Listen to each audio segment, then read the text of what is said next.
The concept of the society. Society and other people have a great weight and influence in us. But still, you have a good attitude. Always and everywhere. And with whoever you are with.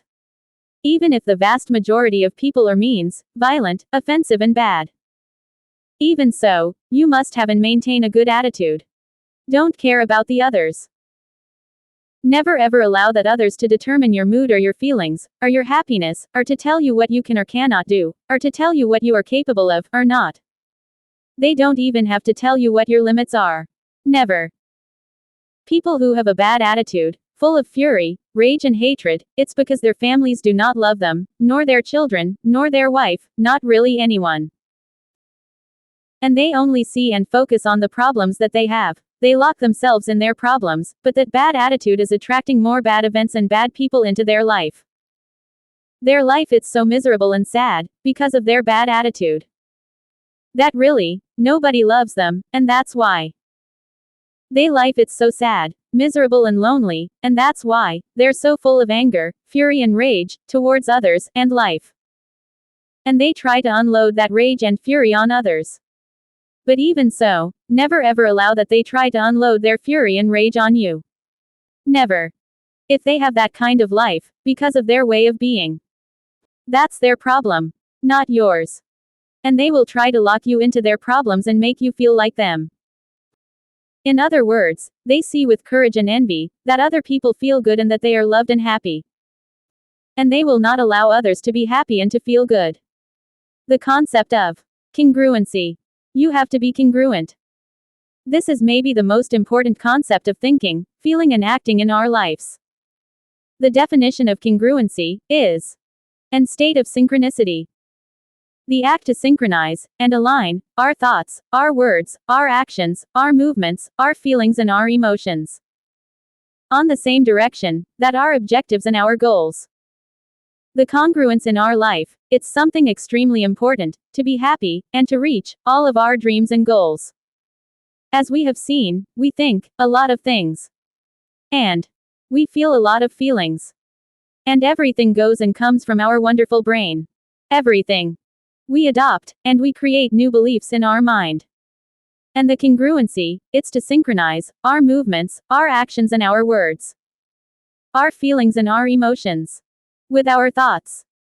For all human beings, it's extremely important to be accepted by others and for the society. For all human beings, it's extremely important that others and the society to accept our ideas and ourselves. Congruency, it's very important to be accepted by others and by ourselves. Congruency, it's that our words and actions are synchronized and congruent with our thoughts. That our actions, our movements, and our words are congruent, are synchronized, are aligned with our thoughts, our feelings and our emotions. Because, when our words and actions are not synchronized, congruent with our thoughts and feelings, then it would be extremely hard to convince others and to convince ourselves of something, of our beliefs. This means that a lot of times you do something, but you say something else.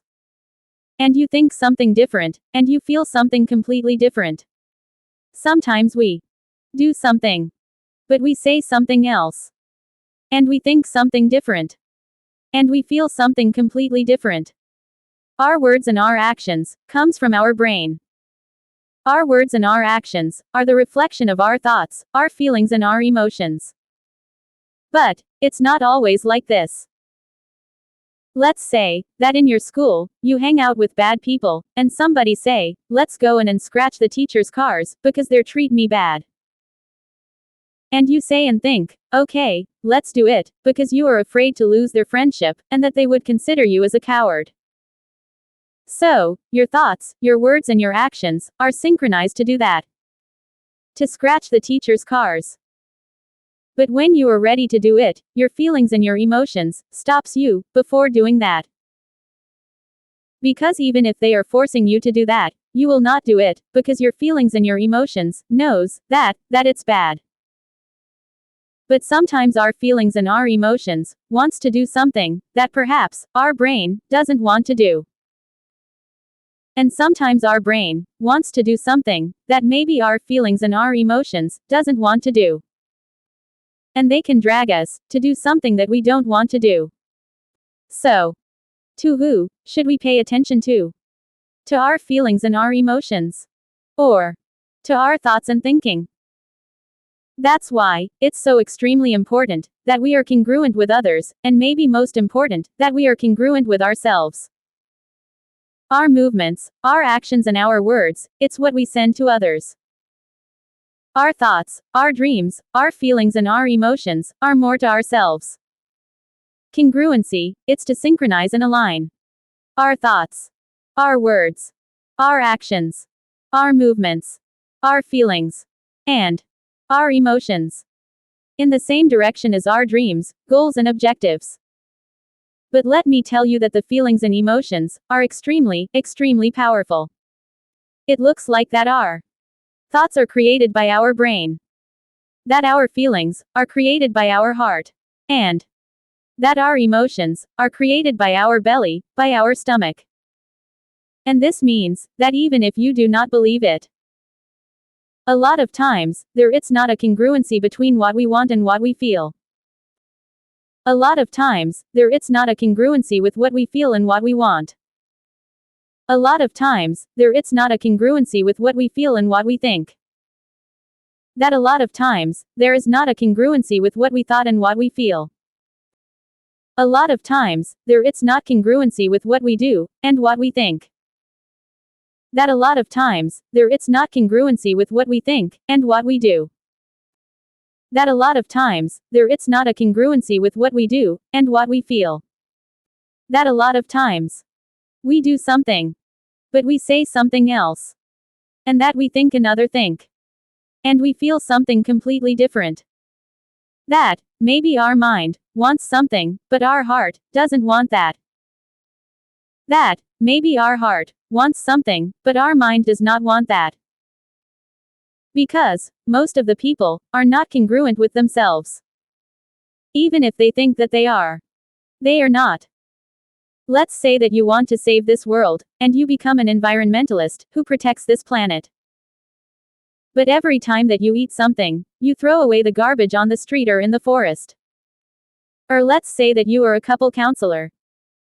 But you are alone, because you are not able to maintain a relationship, because you treat women very bad. Or, let's say that you want to be with a girl in your school or in your job. And you say to her, all the time, that you are a gentleman, that you are extremely good and extremely romantic. But you never open the door of the car for her, that you never give her flowers, or that you never say anything romantic to her. Or let's say, that you say and think, that you are somebody who respects all the laws, and that you are a very good person. But, one day you are walking on the street, or in the forest, and you have garbage in your hand, of something, that you just have eat. And you are carrying that garbage in your hands, but there is not a garbage can.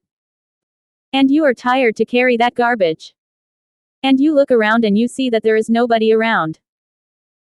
So you say, I'm going to throw the garbage here, because there is nobody around, and nobody will see me throwing that garbage. Even if you know that that's bad for the environment. And, yes, maybe nobody else will see you throwing that garbage. Nobody, but yourself. Nobody will know, but yourself. And on this examples, you can see that there is absolutely not congruency with what you do, with what you say, with what you believe, with what you feel, and with what you express. And on this cases, nobody will believe in you, because your words are not congruent with your actions. Because your actions are not congruent with your words, with your beliefs, and with your feelings. And not even yourself will believe in yourself. Nor anybody. I'm going to go to the left, but you go to the right. And I can give you thousands of examples like this. Congruency covers almost all of our feelings and our own emotions. Such as truth, lies, happiness, fear, love, hate, joy, hope, faith. Congruency, it's to try to convince others and ourselves of something. of our beliefs, of our thoughts, of our feelings and our ideas. Congruency, it's extremely important. Sometimes we don't feel the way as we think. Sometimes we don't think the way as we feel. But you have to be congruent with your feelings and with your thoughts. Your thoughts have to be congruent and synchronize with your feelings. Your feelings have to be congruent and synchronize with your thoughts. Maybe if you feel bad, and somebody asks you, "Are you okay?" Tell them that you are not okay. If somebody asks you if you like that, and if you do not like it, tell them that you do not like that. If you want to be rich and a millionaire, you have to be congruent with your aptitudes, with your capabilities and with your talents, if any. The more congruent that you are with yourself, the most happy that you will be. If you know something, and you do not tell, then you are guilty. If you are not congruent with yourself, then you will not believe in yourself. And if you do not believe in yourself, then nobody else will believe in you. Then nobody will trust you. If you think that you are, then you have to be congruent with yourself. Because sometimes we create great expectations. But great expectations also creates great anxiety and stress. And the more congruent that you are with yourself, the more happy that you will be with yourself. You have to be truth with yourself. You have to be truth to yourself. You have to be congruent with yourself. If you think that you are a good person, and that you are walking on the street, and you see that somebody stumble, and you continue walking, without help him, knowing that you can help him, then you are not congruent with yourself, and your own mind, it's going to question everything that you do. Everything that you think. Your own mind, it's going to question everything about yourself. Everything. If you can help somebody, and if you do not do it, then you will be guilty. Because the evidence proves other thing. Or let's say that you are walking in your house or in your job, and you almost slipped, because the floor is wet. But even if you almost slipped, you leave it like that, knowing that somebody else can slip, and knowing that you can dry the floor with the mop. And if you leave it like that, and somebody else slips, and get hurts, then it will be your fault. Because you knew that floor was wet and slippery. And even if you know that you can dry it, you leave it like that. Because congruency, it's to prove to yourself and to others that what you are saying, doing and thinking, it's truth. But also, you have to be congruent with your feelings and your emotions. Let's say that you say and think that you love your job. But your feelings and your emotions, I mean, your sentimental brain, hate the work that you have. That they hate and don't feel good every time that you have to go to your work. That your feelings and your emotions hate your job.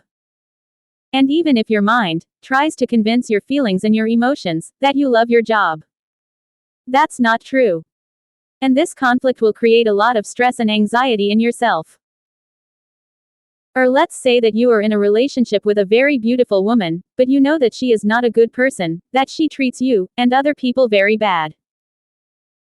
But your mind likes a lot the looks of that woman, and that's why he likes to be with that woman, but your feelings doesn't like that woman. Your mind tries to convince your feelings that relationship it's good. Because we feel the feelings. We don't think the feelings. And it should be a congruency between our thoughts and our feelings and our emotions. Because we feel the feelings. We don't think the feelings. We try to understand and accept our feelings. But we don't think the feelings. I mean, that, let's say that you have to do a job or a work. In your house, in the school or in your job. But you are too lazy to do it. But you have to be congruent about, I can't do it. Or, I don't want to do it. Because it's not the same. So, if you think, yes, I can do it. But I do not want to do it. Or, I don't have the tools or the training to do that job. Or, yes, I can do that job, but right now, I'm very tired. Either way, it's acceptable. Because, yes, you can do that job, but maybe you are very tired. And it's extremely important that you be congruent with yourself. About yourself. And it's very important to yourself that you be aware of the reasons. I mean, that if you do something bad, even if nobody else sees you, you know that you do it. Let's say that a worker in a construction, it's assembling an scaffold, and he sees that there it's too many rusty screws. And that it could be very dangerous to the workers that are going to work on that scaffold. And he knows that it's dangerous. But he leaves it like that. Knowing that it's very dangerous to the workers that are going to work there. And if he doesn't really care, because he is not going to work in that scaffold. And even if nobody else sees that, he knows that it's very dangerous. And if he leaves it like that, and if an accident happens to the workers that are working on that scaffold, and they get hurt, or worst, then the worker who was assembling that scaffold, and that he knows that there was too many rusty screws, and that it was very dangerous to the workers that was going to work on that scaffold, then he is guilty. Because even if nobody else sees that the screws was very rusted, even if nobody else sees that, he knew. And say nothing. Nobody else saw that. But himself. But he knows. And say nothing. That's why it's so extremely important that you be congruent with yourself. Or, let's say that you are walking in your house or in your job. And you see like it's like a cable that is loose, and that somebody could get electrocuted with that. And if you leave it like that, and somebody else get hurt, then you are guilty. Or, if you see on the street, on your home, on the school, or in your house, a piece of glass, a nail or a spike on the floor, and you know that somebody or an animal could get hurt. And if you leave it there, then you are guilty. Because you can avoid an accident, and that somebody or a little animal to suffer. But you did not. Your thoughts, your words, your actions, your movements, your feelings, your emotions, has to be synchronized, has to be aligned, has to be congruent with your goals, with your objectives, and with your dreams. Because it could be. Or if somebody say, you can't go through there. But you know that, yes, you can go through there. But if somebody says, yes, you can go through there, but you should not go through there, because they are workers repairing that road, and it's dangerous. Then everything changed. Then, you should not go through there. Because it is dangerous to yourself. You can, but you should not. It's not the same. Or if somebody say, you can't be here. But you know that, yes, I can be here. You can't. Or, you should not. If somebody say, you can't. But you know that, yes, I can. So, I can't. Or, I should not. So, you really can't. Or, you should not. It's not that you can't. Or maybe it's, yes, I can. But, I don't want to. Because, it's not the same. And you have to be congruent with your thoughts. And, also, you have to be congruent with your feelings. I really want that. Or, I don't really want that. That makes me feel good. Or, that doesn't make me feel good. I like that. Or, I do not like that. That gives me a lot of pleasure. Or, that doesn't gives me pleasure. I like it. Or, I don't like it. I like it. Or, I hate it. Do it. Or, don't do it. Because, the more congruent that you be with yourself, the more sure that you will feel about yourself. The more congruent that you are with yourself, the more self-confidence that you will feel about yourself. The more congruent that you'll be with yourself, the more happy that you'll be with yourself. The more congruent that you are with yourself about your capabilities and your capacities, the more happy that you will be in your job. I mean, that you have to be congruent with yourself, about how much you can have, about how much you are capable. It's not that you can't have more. But first, you have to be congruent about how much you can have, with your current skills, aptitudes, abilities, knowledge, your capabilities, and your talents. If any. Because, maybe you are in the job that you can reach right now. And that it's not very bad. Maybe, it will be better for you, to be happy. That you do not create great expectations about something that, with your limited talents and capabilities, you will not be able to reach. To convince others. First, you need to convince yourself. You need to be congruent with yourself. Be congruent with yourself. Know yourself. If you want to be happy with your job, you need to find a job when your mind and your heart are happy. Because we spend a lot of our life working. And if you hate your job, then your life will be sad and miserable.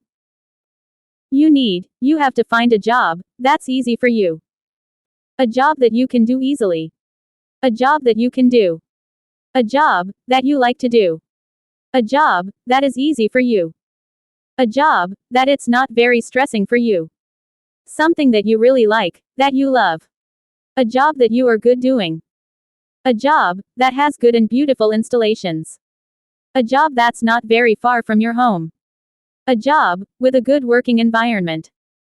A job when the majority of your coworkers are good and gently.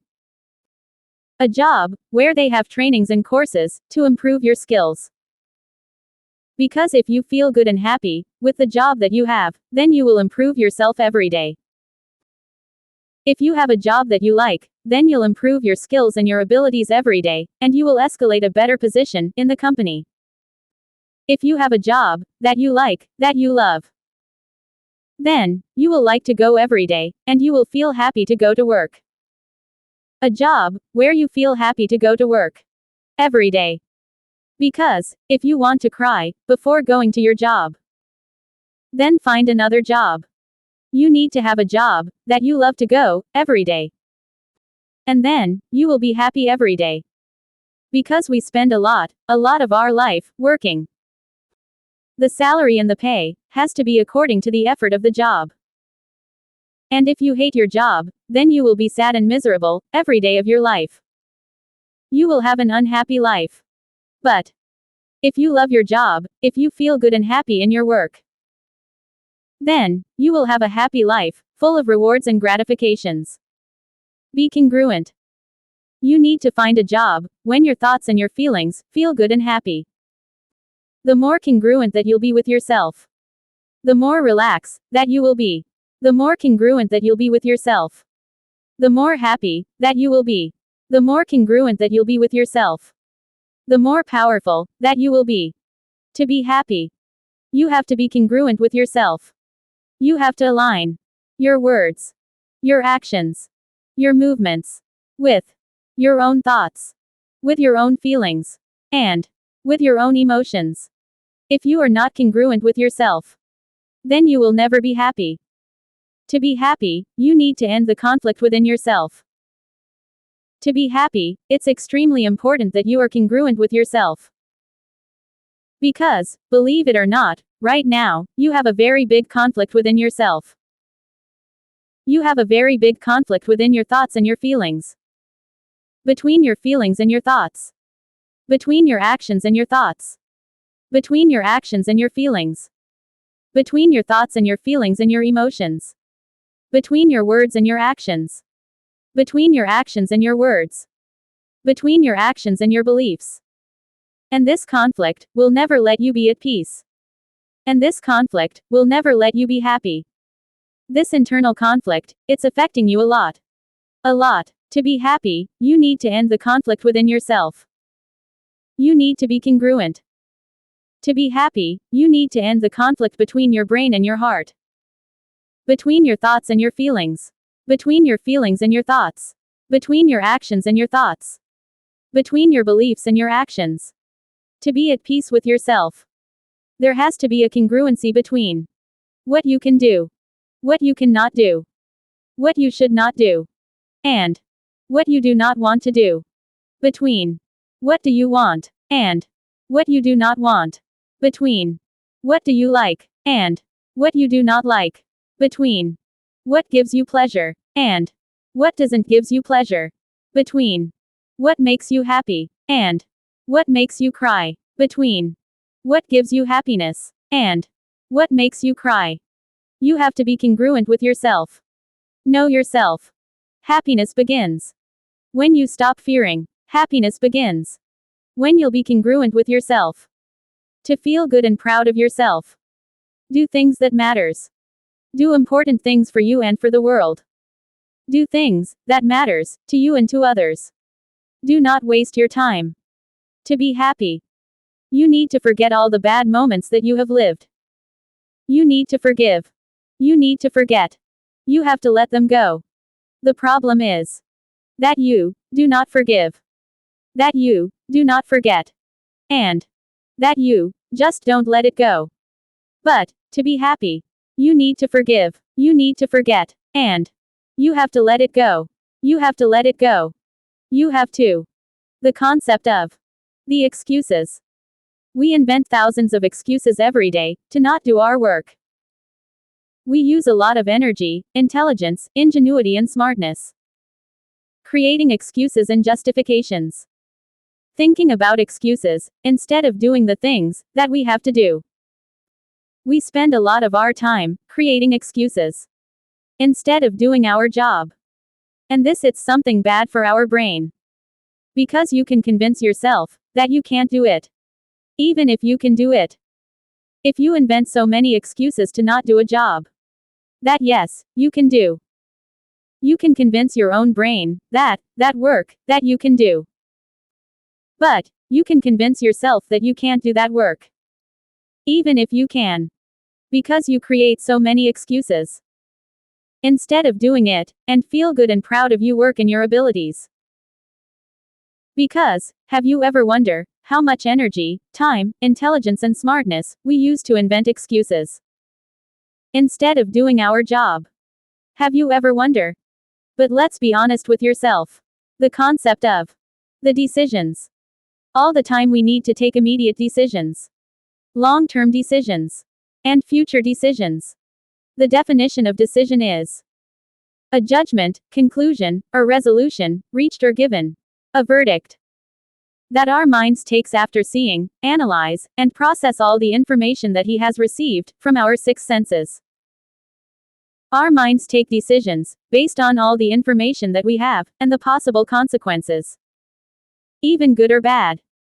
Our brain tries to take the best decision in a logically and realistic way. Tries to analyze all the possible risks and consequences. It's like if we are seeing the catalog of the universe, and after seeing all the options, we choose what we want to buy. What do we like the most? What would give us more pleasure? Desire, it's synonym of decisions. Maybe our free will, it's a blessing or a curse. Because we have to decide for everything. Because unlike a computer system or a smartphone, that have predetermined responses to every situation. And these responses are part of their software. I mean that the computers in our smartphones doesn't think by themselves. They doesn't take risks, they doesn't make and take decisions. They act and respond in a specific way to every situation. According to the instructions that they have in their software. They respond in a specific way to the commands from the user. They respond in a specific way to every possible situation. That they don't think by themselves. But we have to analyze an enormous quantity of information before taking any decision. Before taking every decision. Based in our knowledge, our memories, our learnings, our experiences, our skills, our teachings and our logic. But unlike a computer system and our smartphones, we take the decisions, also based in our feelings and emotions. Not only in a logic way, but also in a sentimental and in an emotional way. And this could be something extremely stressful to our brain. Very stressful. We take our decisions based on our experiences, feelings, emotions, needs, necessities, wisdom, logic, capabilities, risk analysis, and our wishes and objectives. But also based in ours necessities, wishes, desires, and our secret desires. But always looking for pleasure and satisfaction in all of his forms. Always. The concept of the risk analysis. We have a risk analysis deep installed in our mind. Maybe it's one of our primordial instincts. To take care and to protect our own body. To protect ourselves. And this instinct keeps us alive. Our risk analysis makes us analyze all the potential risk, injuries, and danger to our own body on every decision that we take. And we use it and feel it all the time. If we are going to do something dangerous, it's like if someone hold us back before doing that. And it's ourself, our mind, our brain, and our instinct who hold us back before doing something stupid and dangerous. Our mind, our instinct, our risk analysis. Analyze all the possible consequences, risks, danger, and injuries that could happen if we do something dangerous before we do it, and what it will happen if we don't do it correctly. Allow us to analyze all the risks that they are, and all the probabilities of the injuries and danger by doing that. And it's so powerful and certain that it delivers all the possible results to our brain, to our mind. And even if what you are going to do, it has a lot of probabilities to fail, and to cause serious damage, pain, and injury to yourself. And even with all this information and feelings, you take the decision to do it, despite of all the risks and the danger. Then, you are guilty. Like the parkour and thousands of dangerous sports and actions that can truly affect us. But if you do them, despite all the information and risk analysis, and you get injured, then you should not complain. It's really your problem. Because it's really your fault. You are guilty. But our brain, it's so powerful and magnificent that he warns us before bad things happen. Nothing happens without a warning. Nothing. Absolutely nothing. It's always a warning before something bad happens. Always. Our brain does warn us about the danger and the risks before doing those stupid and dangerous actions. Of course that accidents does happens. But there are a lot of accidents and injuries that we can avoid. We can reduce drastically the risks if we take more time to think before doing something stupid and dangerous. Like the parkour, looking for troubles, avoiding dangerous zones, follow the security instructions in our job, working in dangerous jobs, like policeman, fireman, or soldier, and getting into absurd fights, etc. And our imagination plays a very important role on our decisions. It's like our logic imagination. We have two types of imagination: our realistic and short-term imagination, and our no realistic and long-term imagination. We use our realistic imagination to take fast decisions, because we use it in a more logic and realistic way to visualize all the possible consequences and risks to every of our decisions. We use our imagination to visualize all the possible outcomes to our decisions. We form our objectives, and we take our decisions based on our objectives and how to reach them. And these objectives are long-term or immediate. Like, what I'm going to dress today, which road to take, what I'm going to eat today, etc. We take more than 1,000 decisions every day. And this truly, it's something very stressful and exhausting to ourselves, to our brain. The decisions that we take every day are full of fear and uncertainty. We take decisions based on all the information that we have. But also, when we have uncertainty about a decision, we feel something like in our stomach. That it's called hunches, intuition, premonition, and anticipation. It's something that we feel before we take an important decision. And it appears when we take time before taking a decision. It's something very strong that we feel, but that we don't know exactly where it comes from. So, our logic mind discard, dismiss, and rejects this hunches and premonitions, even if we feel them. Because our mind doesn't trust those feelings, because it doesn't know where it comes from, or by whom. It's an absurd and stupid idea that only woman has intuition. Man's also has intuition. So, we make our decisions based only in our logic mind, only in the things and the information that we have for certain. Only on what we see. Only in what we think it's certain. And we discard, dismiss, and reject our hunches, our intuition, our premonitions, and our anticipation. But it should not be like that. We should never ever discard, dismiss, and reject our hunches.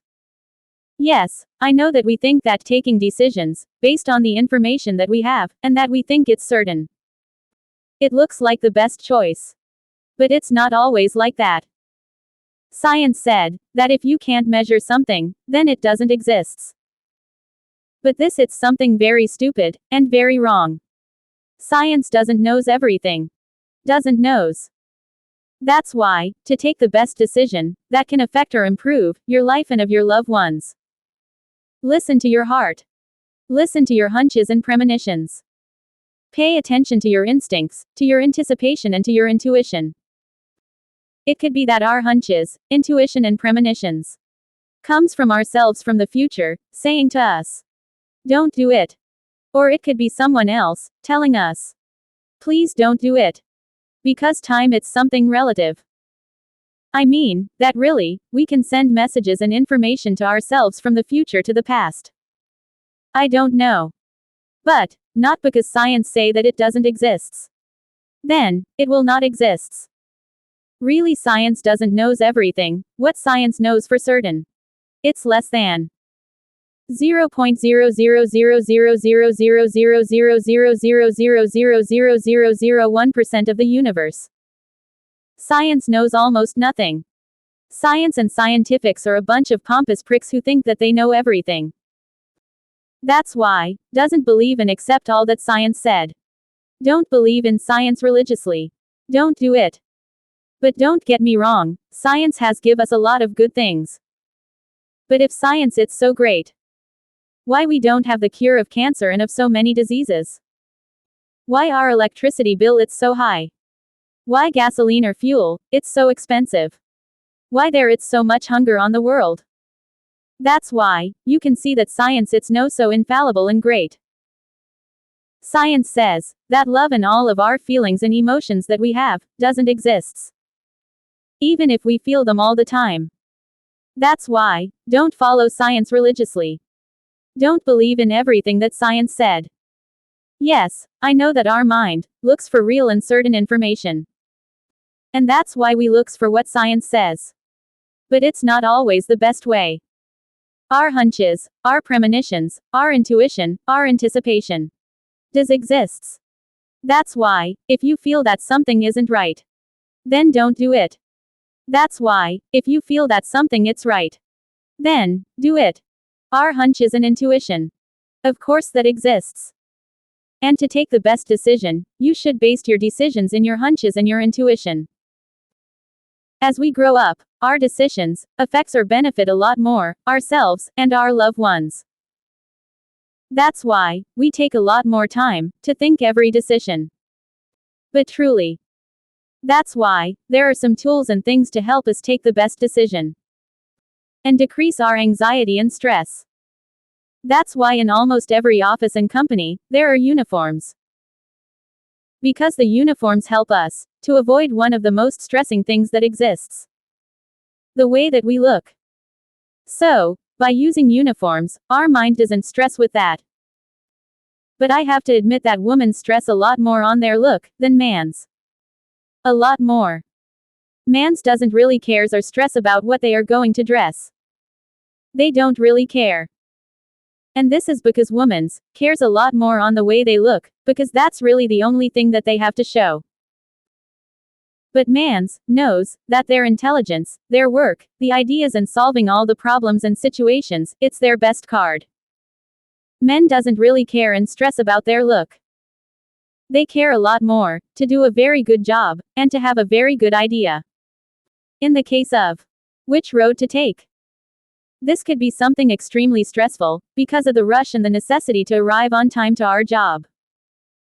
Because maybe yesterday you take a road and you get to your job on time. But you get stress, because you are not sure if today, that same road, it's going to be free.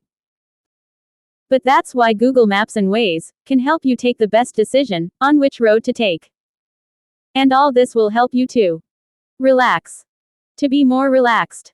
To feel more relaxed. Because it's extremely important that you can relax. That you feel relax. Yes, truly, decisions are very stressful and overwhelming. It consumes a lot of our energy and time. Because we take thousands of decisions every day. Thousands. Intelligent people has the capacity to process a lot of information in a very short time.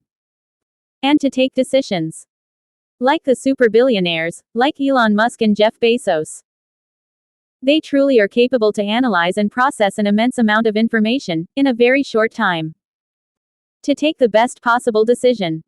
Stupid and dumb people are not capable to analyze and process a lot of information. They process very few information in a long period of time. Stress, anxiety, and anguish are an inevitable part of life. Because sometimes the stress and anxiety force us to improve as persons and as society. Makes us improve ourselves. So, as we can see, our magnificent brain works very similar to a computer. Because we process a lot of information in a logic way like the computers, calculators, and our smartphones.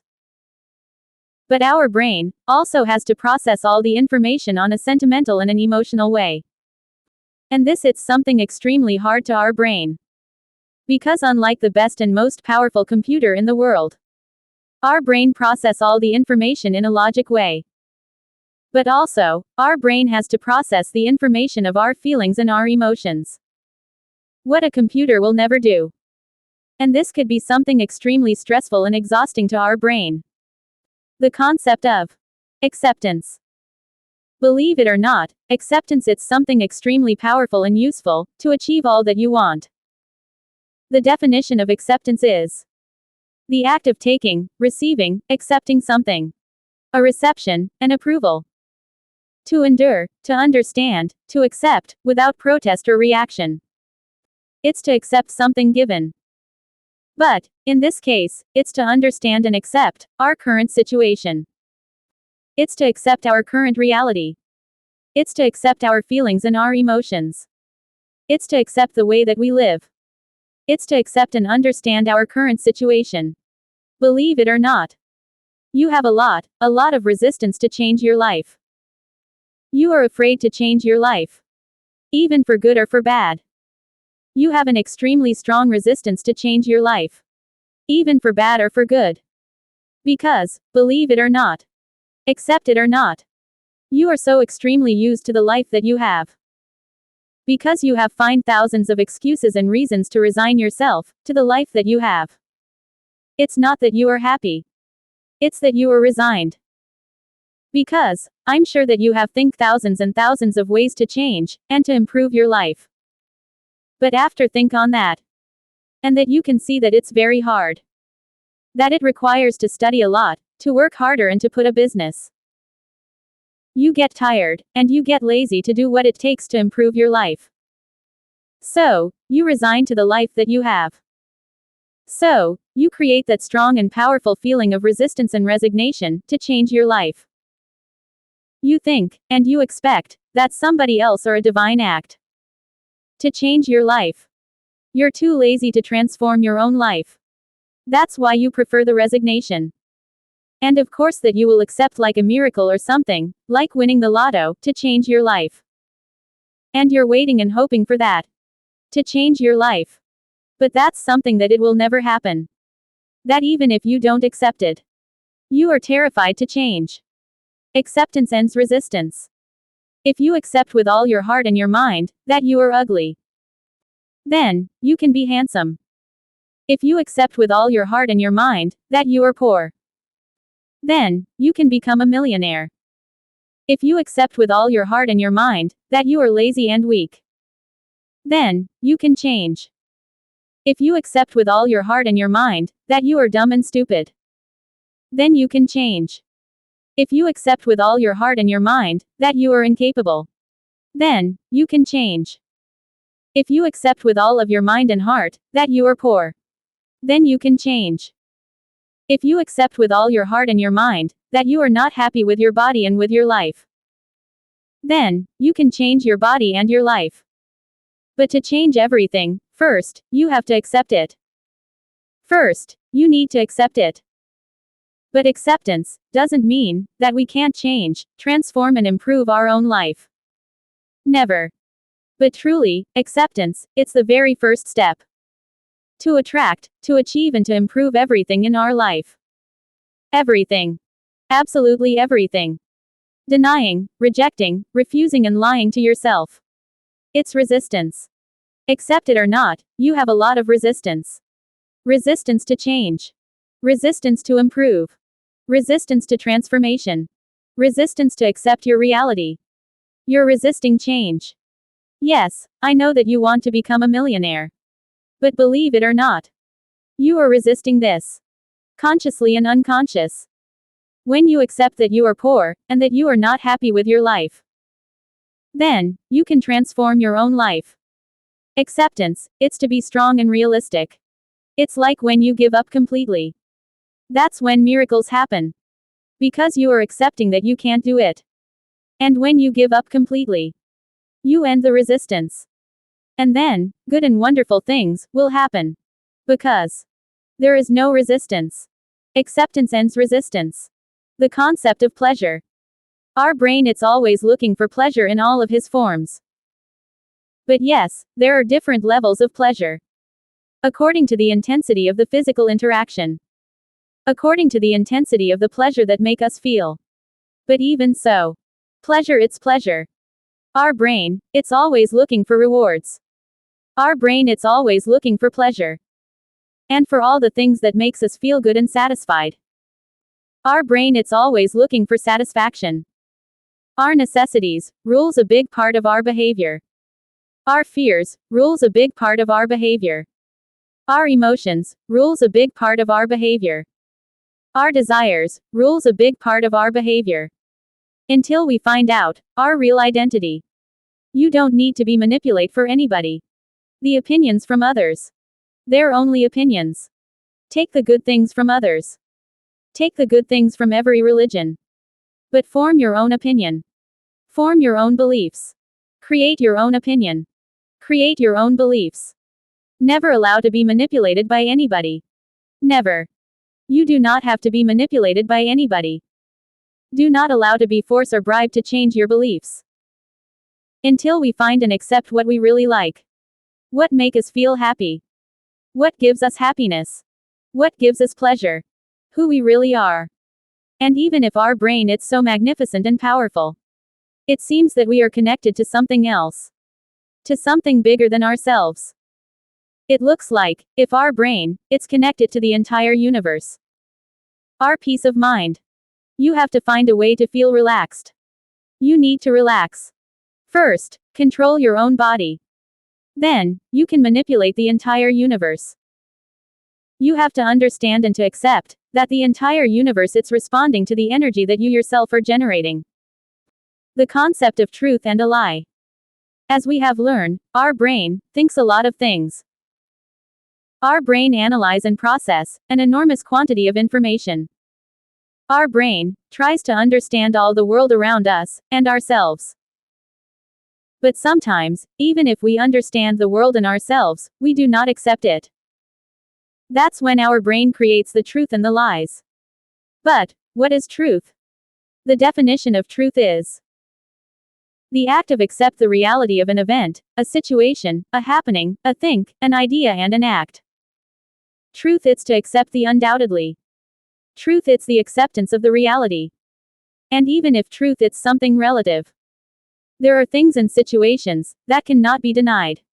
That is, an absolute truth. A certainty. Like if it's day, nobody can say, that is night. Nobody. So, this means that there are a lot of situations that are absolutely truth. An absolute truth. Despite on how people wants to see them or understand them. Truth is to be certain about a thing, an idea, an event, and a situation. But, yes, every one of us could have a certain perception about the reality. But, truth, it's a set of irrefutable proofs and evidences. About a thing, an idea, a concept, a situation, an event, a happening. I mean, that our brain also creates a perception of the events, the happenings and things. Of the reality. Our own brain creates a perception of the reality of the things and the events. I mean, that our own magnificent brain interprets the event and the happening in his own way. So this means that in some cases, the truth can be different for each one of us. But of course, that there are situations and events that are undeniable. Like if it's day or night. Or that Earth is round, no flat. And even if someone said that it's night, even with the proof and evidence that it's day. Or that someone said that Earth is flat. That's not truth, it's a misconception of the reality. It's something stupid, absurd, and not true. So, truth, it's the acceptance and the affirmation of the reality of the situations, the events, the things, the ideas, and the happenings. But in all cases, the proofs and evidences are something necessary to convince others and ourselves of the truth. Truth, it's something undeniable, unquestionable, real, and definitive. A certainty. It could be like in mathematics. 2 + 2 = 4. It will always be truth. Anywhere and everywhere. It's a certainty. But let's say that it's daylight and somebody said that it's night. Or that Earth it's not round, that it's flat. Despite of all the proof and evidences. The people who thinks like that are stupid and dumb. Because it's a certainty that it's daylight and that Earth it's round. Because in these cases, there are proofs and irrefutable evidences that it's day and that Earth is round. I mean, that in these cases, it's truth that it's daylight and that Earth is round. It's an absolute truth. It's a certainty. And it is truth, because that are absolute, undoubtedly, total and complete evidences and proofs of that. It's a total and absolute certainty. And it's nobody who can say with reasons that it's not truth. So, I mean that in some cases it's an absolute truth. A complete and absolute truth. Despite of what others will think and say. It's an absolute truth. Like if someone said that the mint ice cream, it's the best flavor of all. Or if someone says that the color black it's the best color of all. Maybe for them, that's an absolute truth. But each one of us will accept or deny that statement. Because, maybe for them, that's an absolute truth. But not for us. I mean, that each one of us have an absolute truth about what's the best flavor of ice cream, and what's the best color of all. That's why, truth, it's something relative. But, in some cases, truth, it could be something relative. Like when somebody gives an order. Like if somebody say, that somebody it's pretty or ugly. Like, what is the best color of all? There are a lot of cases when it's an absolute truth. But there are thousands of things and situations on which the truth, it's something relative, a perception of each one of us. That everybody can have a different opinion and a different perception of what it's truth or not. And on this modern times, it's really hard to know the truth. Our brain looks for evidences and proofs that something it's real, that something it's true. Our brain looks for a video or a record to confirm that something it's true. But with the AI and all the powerful video editors, a lot of videos and records are false. Because the AI and the powerful video edition, we can't be certain if the video that we're watching, or the record that we are hearing, are true or false. And it's something very stressful to our brain. So, the truth, it's acceptance, confirmation, affirmation, and certainty. Lies are denying, rejecting, and refusing. But, yes, in some cases truth, it's something relative. And maybe, one of the hardest truths to understand and to accept. It's if something it's good or bad. Of course there are things that are bad, like hurting a little animal, steal, or kill. For the great majority of us, those things are bad. But, there are sick people who has a total misconception of the reality. And that for them, to hurt a little and helpless animal it's good. That hurt and kill a helpless little animal or a person, it's good. But to kill someone who has killed an innocent and helpless person, it's something good. Or to hurt and punishes somebody bad, that hurt a lot of people, it's something good. It's really, really hard for our brain to find the truth. And to accept it. It's really hard to convince ourselves of the truth. And also, It's really hard to convince others of the truth. It's really hard for ourselves, for our brain, to be absolutely certain of something. Of the truth. To find the truth. Did you know that there are two kinds of truth and lies? The ones that we said to others, and the ones that we said to ourselves. Truth, it's acceptance. Lies are denying. But as Jesus said, the truth will set you free. The truth will make you free. And this means that the truth will set our mind free. And that's why our brain, it's always looking for the truth. Our magnificent brain, accept the truth. Our magnificent brain, denied the lies. Our magnificent brain creates lies. Our brain, it's always looking for the truth. Like, if somebody tells us a news or something. Or if we see a news or something important on our smartphone. Something important. Something that can affect us, or benefit us. Then our brain, analyze and process all the information that have about that news. Our brain starts a research about that news. To confirm it, or deny it. Our brain looks for all the evidences and proofs of that news. Our brain looks for all the evidences and proofs. Before confirm that news. Our brain looks for all the evidences and proofs. Our brain make a research looking for proofs, evidences, videos, images, sounds recordings, the location of the events, witnesses, the reliability and trustability of the person, or the social media, from where the news comes from. How many people believe and accept this news? And a confirmation of an authority of the government. And after our brain has all this information. Even with all this information. Our own magnificent brain, release a opinion, a verdict, a conclusion. Based on all the information, proofs and evidences. And our magnificent brain will accept it or deny it. But even with all the information, proofs and evidences. There are two kinds of people. The intelligent people, and the dumb and stupid people who believes and accept everything. Without real proofs and evidences. The dumb and stupid people are too lazy to analyze all the information. They will accept it, if they see that the majority of the people accept that news. They will also accept it. And they will obey all the orders and the commands. But the intelligent people, we will always looking for more than all the evidences and proofs that are. A lot more. We will analyze all the information from another point of view. We don't trust blindly on the information or the government. Never. We will analyze a lot more the evidences and the proofs. A lot more than the dumb and stupid people. But our brain, even with all the information, proofs and evidences. Our brain will analyze and will process all the information from our own point of view. And our magnificent brain will accept or reject this news. You have to be smart and intelligent. The best thing that you can do is to get closer to the source of the information. To confirm it. Perhaps our magnificent brain know that's truth, but it's up to our brain to accept it. Perhaps we know that's true, but we do not accept it. The bitter truth. It's better than 1,000 sweet little lies. The concept of the lies.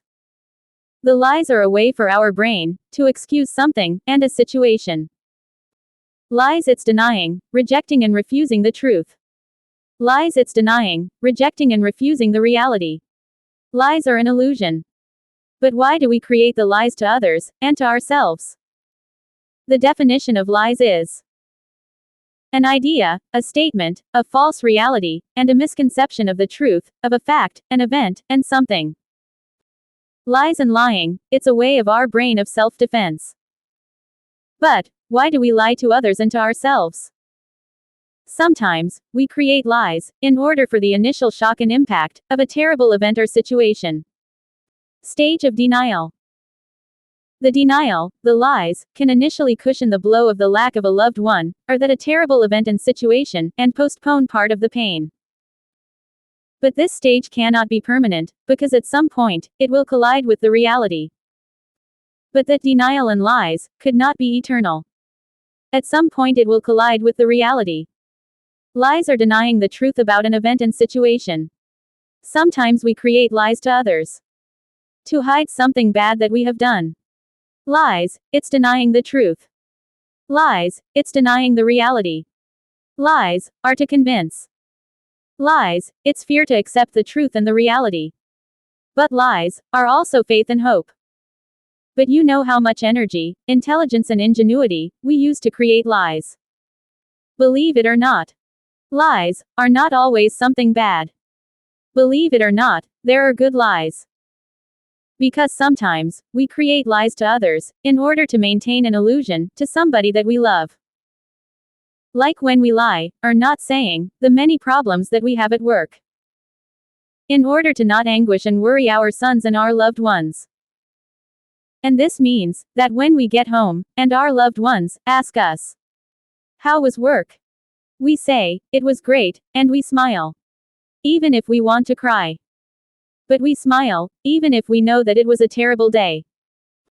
That we have so many problems and stress in our jobs. We lie to our loved ones, and to ourselves. In order, to not to worry them. And this, even if it is a lie. It's not something bad. But the problem is, that lies, cannot be eternal, because at some point, lies will collide with the reality. That's why, when we lie to ourselves, that's something relatively good and bad. Because we are trying to convince ourselves, our brain, of something that it's still not true. Believe it or not, there are good and bad lies. Because, not all lies are bad. Because when we lie a lot, about a thing, we can make that lie, to become true and real.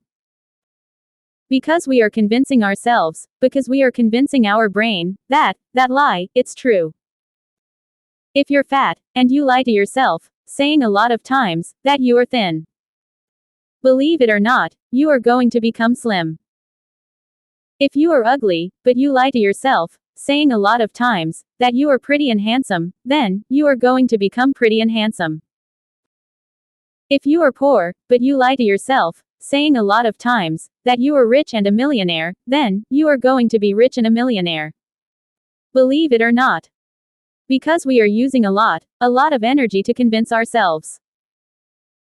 Because lies, it's a way to convince ourselves, to convince our brain of something, that's still not real. And all the incredible amount of energy, power, intelligence and ingenuity, that we use when we lie. It's going to make them real. A reality. Everything it's possible. Everything. Absolutely everything. But, of course that there are bad lies, and bad lies are those who can seriously hurt and damage physically and emotionally, a person. We create lies, but also we hear lies from others. But our magnificent brain, will accept them or reject them. The power of lies, it's equally powerful as the truth. Lies are as powerful as the truth. Because we use a lot of energy to lying. We create lies, to cover a mistake. We create lies, to cover an infidelity. We create lies, to not be ashamed. We create lies, to find love. We create lies, to escape reality for a while. We create lies, to relax for a while. We create lies, to cover our indiscretions. And when we lie to others, we use a lot of energy, trying to convince them, of our lies. But, maybe they are lies that even if it's true or not, it's not important. And also, when we lie to ourselves, we use a lot of energy, trying to convince ourselves. Trying to convince our brain. So, we create lies and truths. So, we hear lies and truths. But at the end, our brain, it's the one who will accept them or reject them. But, yes, sometimes, we create lies to ourselves, to relax and to be calm. And it's okay. The problem, it's that lies, would not last forever. Because at some point, it will inevitably collide with the reality. So, as you can see, we accept very easily, the lies that we say to ourselves. We use the lies, to drive the reality. We use lies, to control the reality. The most bitter truth. It's better that 1,000 sweet little lies. The power of our mind. The power of our magnificent brain. You have to understand this. If you think and say, 1,000 times, I don't want to be poor. I do not want to be poor. I don't want to be poor. I do not want to be poor. I don't want to be poor. Guess what? Then you are going to be poor. Yes, I know that you are saying, thinking and repeating 1,000 times that you don't want to be poor. But the truth is, that you are only thinking on poverty. You are thinking about poverty, hunger, lacks, about poor and ugly houses, about poor people, about ugly and poor areas, about ugly and bad people. You have to understand that it is not the same to say, I don't want to be poor. 2. I do want to be rich and a millionaire. It's not the same. Let's do this exercise. Repeat this. I don't want to be poor. I don't want to be poor. I don't want to be poor. I do not want to be poor. And immediately close your eyes, and tell me what you are seeing, and what are you thinking about? Surely and inevitably you are thinking about poverty, shortcomings, lacks, hunger, violence, poor and ugly areas, bad poor and ugly people and despair. But why? If you was saying and repeating 1,000 times, that you don't want to be poor. And this it's the proof and evidence, that you really don't know what you are saying and thinking. I know that you was saying and thinking that you don't want to be poor. But like I was told you before, it doesn't really matters if you say and think. I want it or I don't want it. I like it or I don't like it. I wish it or I don't wish it. It doesn't really matters. What matters it's that you are only thinking in poverty over and over and over again. Even if you say that you don't want it. You are thinking about poverty. A lot of times. Over and over and over again, in your day-to-day. And that's why it is manifesting to you every day. Because you are thinking it over and over and over again. And the thought that you repeat the most. It's the manifestation that you are going to receive first. Consciously or unconscious. You want it or not. You like it or not. Because even though you are thinking and saying that you don't want that you don't want to be poor. The truth is that you are only thinking about that. About poverty. Now let's do this exercise. Repeat this. I do want to be rich and a millionaire. I do want to be rich and a millionaire. I do want to be rich and a millionaire. I do want to be rich and a millionaire. And immediately close your eyes, and tell me what you are seeing, and what are you thinking about. Surely and inevitably you are seeing and thinking about richness, wealth, abundance, lots of money, a lot of money in your bank account, good food and good drinks, sports cars and luxury trucks, big and very beautiful houses, joy, happiness and abundance. See. It doesn't matter if you say I want it or I don't want it, I wish it or I don't wish it. Whatever you are thinking about over and over and over again, that is what you are focusing on. And that is what you are attracting into your life. Inevitably. Consciously and unconsciously. Even if you like it or not. Whether you want it or not. In these two exercises, there is something that is very important and very powerful. When you think and say, I don't want to be poor. I don't want to be poor. I don't want to be poor. You are thinking about it with a lot of fear. You are saying it, with a lot of fear. That you do not want to be poor, and to live in such ugly and poor areas. That you do not want to suffer and to live with those poor, bad and ugly people. You are very afraid to being poor. And that makes it a lot much more powerful. Even if you think and say over and over and over again that you don't want it. Because with that same and powerful fear that you feel, you are making it a lot more powerful. And you are attracting it very quickly towards your life, towards you. Your powerful fear, it's making them more powerful. Your powerful fear, it's attracting it to your life. Very fast. The same fear that you used to fear. It's making them real. I know that it's something very shocking and very hard to understand and to accept. But it's true. Your own powerful fear, it's attracting very fast, all that you don't want, into your life. Fear, it's something very, very powerful. Inevitably. But when you think and say, I do want to be rich and a millionaire. I do want to be rich and a millionaire. I do want to be rich and a millionaire. You are thinking it with a lot of faith, hope and desire. Since you do want to have that life, with great urgency. And I really don't know which is more powerful. The fear, or the faith and the hope. But it seems that fear, it's a lot more powerful than the faith and the hope. That's why think and say, 1,000 times. I do want to be rich and a millionaire. I do want to be rich and a millionaire. I do want to be rich and a millionaire. I do want to be rich and a millionaire. I do want to be rich and a millionaire.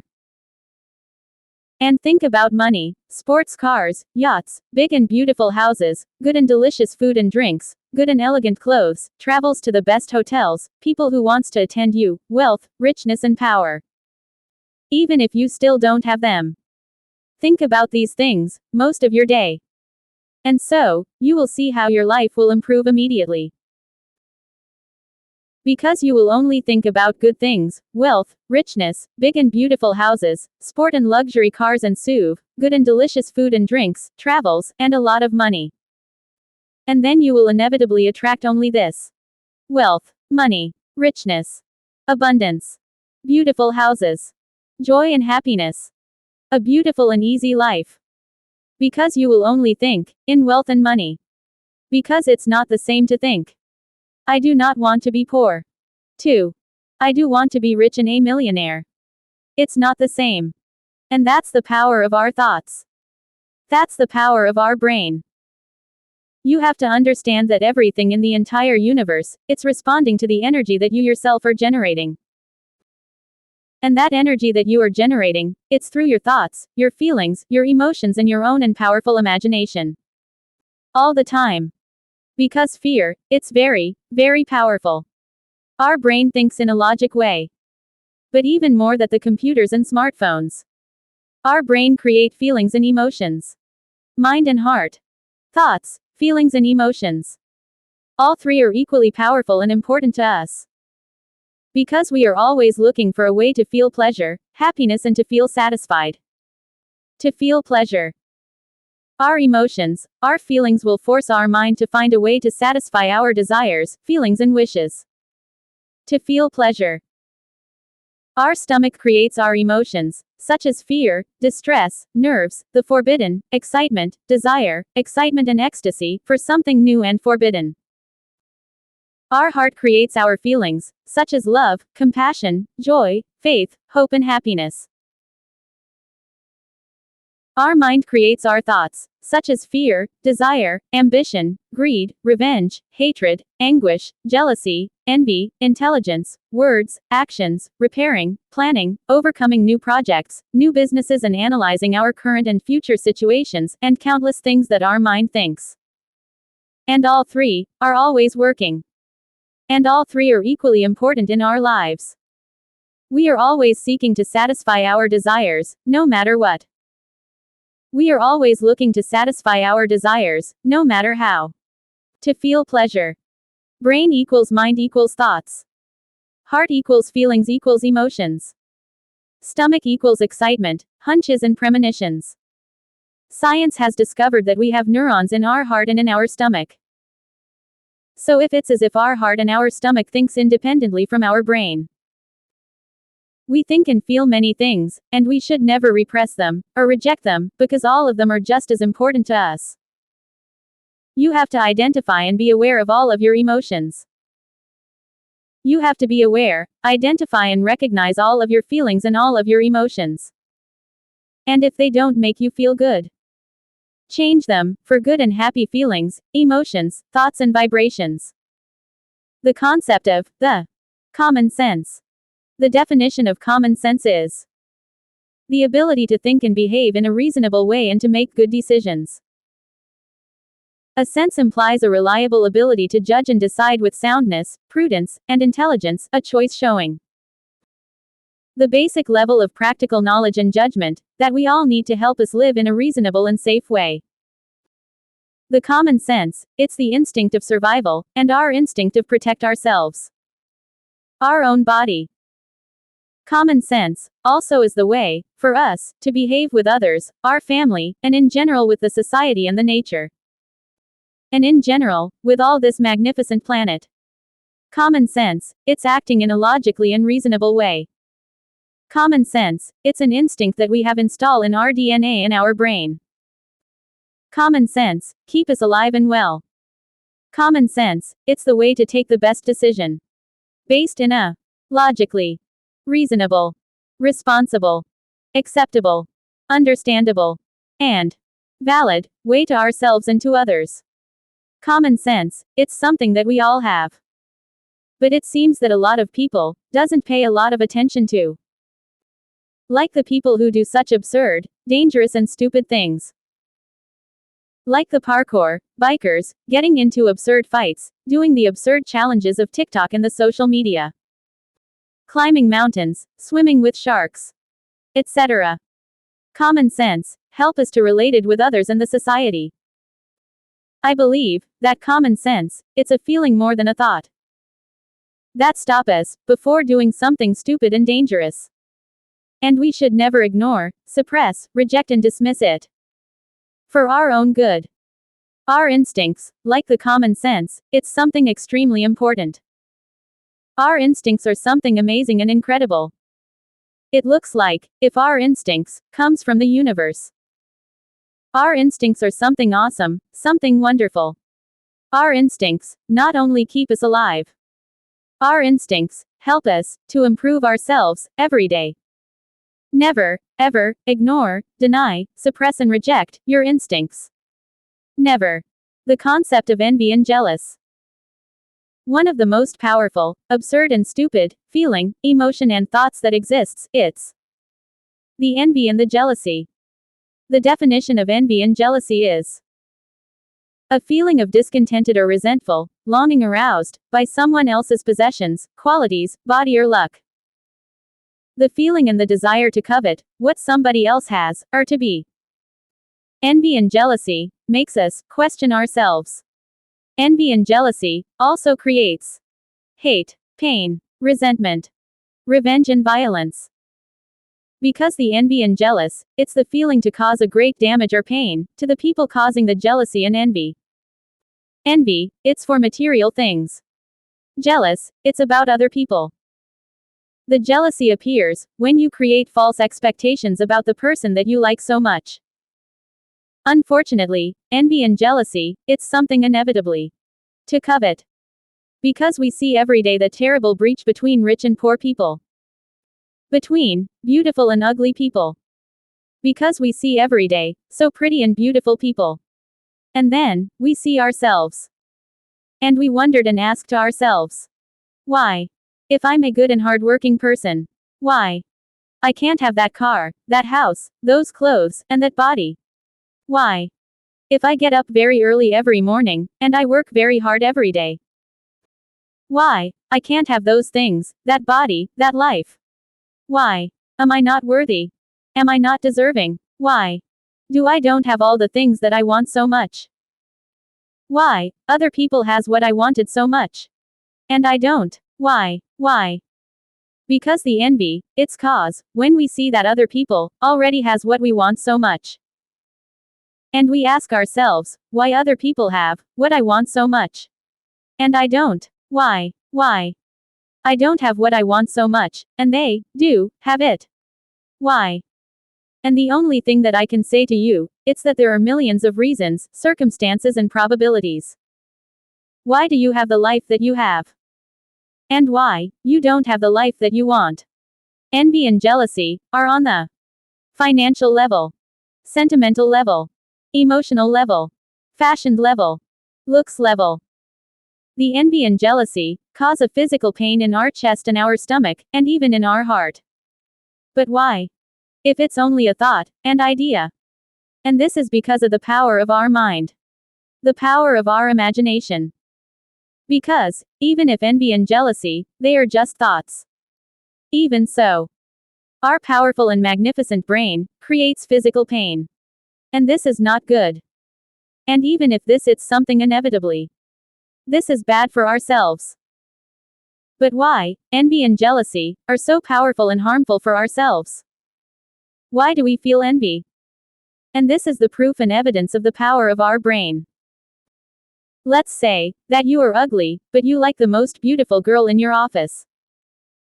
But, even so, you create great expectations about that girl. Your powerful imagination thinks that, even if you are ugly, fat and poor, That even so, that beautiful girl, it's going to fall in love with you. That you think that beautiful girl, it's going to fall in love with you, because you think that you are funny and special. And you feel a very powerful feeling of jealous, when you see that girl, has a boyfriend more handsome, stronger and richer than you. And you feel, extremely jealous and angry, when you see that she, it's very happy with him. And that she, didn't even look at you. And that she, doesn't even care about you. And you feel, anger, fury, jealous, hate, envy and extremely disappointed of yourself. You feel pain in your chest and in your stomach. You even feel pain in your heart. And you feel discouraged, bad, and angry. With yourself, with life, with God, with destiny, with the universe. Because you know that you can conquer that woman that you like so much. If you could be handsome and rich. And this, filled you with, envy and jealousy. A powerful pain in your chest and in your stomach. And this is both for man and for woman's. You think and you feel, that you don't deserve the life that you have. To live like this. You feel that you are worthy to be happy. Despite of your looks. And you are absolutely right. The envy and the jealous, also cause that we ask and hope, for something bad to happen to that person. Envy and jealous. It's the desire to cause a great damage and suffering to a person or a group of people. But at the end, the only one hurts, it's you. Yourself. You are the only one who suffers. Because like in this example, she will never even know, that you are suffering, nor that she cares. Since you would be in your bed, twisting in pain, crying and screaming. And she would be in a club, dancing, or in a fancy restaurant eating, or maybe in a hotel, making love. Without knowing or caring, all that you are suffering. Jealous, it's something very powerful. You have to know that envy and jealousy only hurts you. Only you. Only yourself. Or let's say, that you work very hard every day, but in your job, you see that the son or daughter of the owner, that they really don't do nothing, and even so, they get in a brand new BMW or Mercedes-Benz. In the car that you want so much. Or you see that the daughter of the owner, it has so beautiful body and face, but you see, how bad and prepotent, she treats you, and the others. And you ask yourself, why do they have all that I want? And why I do not have it? And this, fills you with envy and hate, towards them, God, the universe and towards life. You feel pain in your chest and in your stomach. Because of the envy. You feel powerless and full of envy and hate. And this is something, very bad for you. Envy, it's towards material things. Jealous, it's towards people. Jealousy, it's more powerful than the envy. And I can give you, thousands of examples. Envy and jealous, are very powerful feelings. But, you have to know, that there is not a magical formula or anything, to do that a woman to fall in love with you. There is not. How to avoid, and overcome, envy and jealous. It seems like envy and jealous, are something unavoidable, it seems like if they are an instinct. Like if they are part of our DNA. To avoid jealousy and envy, you should not create great and unrealistic expectations about a person or a thing. That with your limited capacity and talents, you will not be able to reach. Yes, everything it's possible. But how probably it is. For you. For somebody with so extremely limited talents and skills, like you, could reach. Who it's in the top of the chain. I mean that the most beautiful woman in the world, doesn't feel envy and jealous. That she provoke envy and jealous, on others. And that she doesn't feel envy and jealous for anybody. And that she enjoy this. Who is the richest man of the world? He doesn't feel envy, because he is on the top of the chain. Undoubtedly, woman suffers a lot more of envy and jealousy, than man. Because man, use the envy to improve themselves and to achieve what others have. If a man, see that his friend or a coworker, buys a new car, they don't feel a lot of envy. They say to themselves, if he can buy that car, so am I. And I will work harder, to prove to them, that I can have that car also. And they do. Man uses envy, as a challenge to achieve all that they want. But woman suffers a lot more of the envy and jealous, because they expect that somebody else to fix their problems. Because, let's say that a friend buys a new car, women's will say and think that she, surely are sleeping with the manager. Or, that she has that car because she is very beautiful. To avoid envy and jealous, you have to be mentally strong, and have an strong self-confidence. You need to have a very good and high perception of yourself. To overcome envy and jealousy, you have to know yourself. You have to accept and understand that they are them. That you are you. That you are you. That you are you. That you are not somebody else. That you are you. I don't know why there are people so beautiful and rich. Maybe it's for a divine design. Maybe it's for a divine act. Maybe they're lucky. Maybe destiny does exists. I don't know. But what I can say to you, is that you really do have everything that you need to be happy. You have a body, a mind, and a heart. Yes, I know how much the jealous hurts. How much does it hurts that you see that the woman that you like so much prefer to go with somebody more handsome, stronger and richer than you. The jealousy appears when you create false expectations about the person that you like. Jealous appears when you create false and absurd expectations about the person that you like a lot. Our brain, our powerful imagination, creates a world, an alternative reality, in which you are very handsome, strong and a millionaire. And where the woman that you like so mucha falls in love with you. And where you marry her and live happily ever after. And you create and visualize this world with so much energy and strength that you feel that it's real. Because that's what you want so much. And yes, I know how does it hurts when you see that all the expectations, hope and faith that you put on this relationship vanishes, disappear, when you see that the woman that you want and desired so much goes with another man that is more handsome, stronger and a lot more richer than you. But you have to understand that there is no force or a magic spell or a magical formula that can be used to make that another woman falls in love with you. There is not. The envy and jealous it's. How do you see yourself? To end and overcome envy and jealous. The first step it's the acceptance. Envy and jealous will only hurt you, destroy you and kill yourself. Only yourself.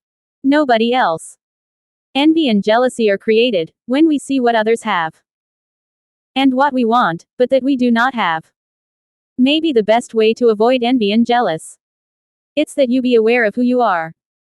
That you don't look for things in women's that are far beyond of you. That you see your level, your capacities and your talents, if any. And that you don't look for things that are far beyond you.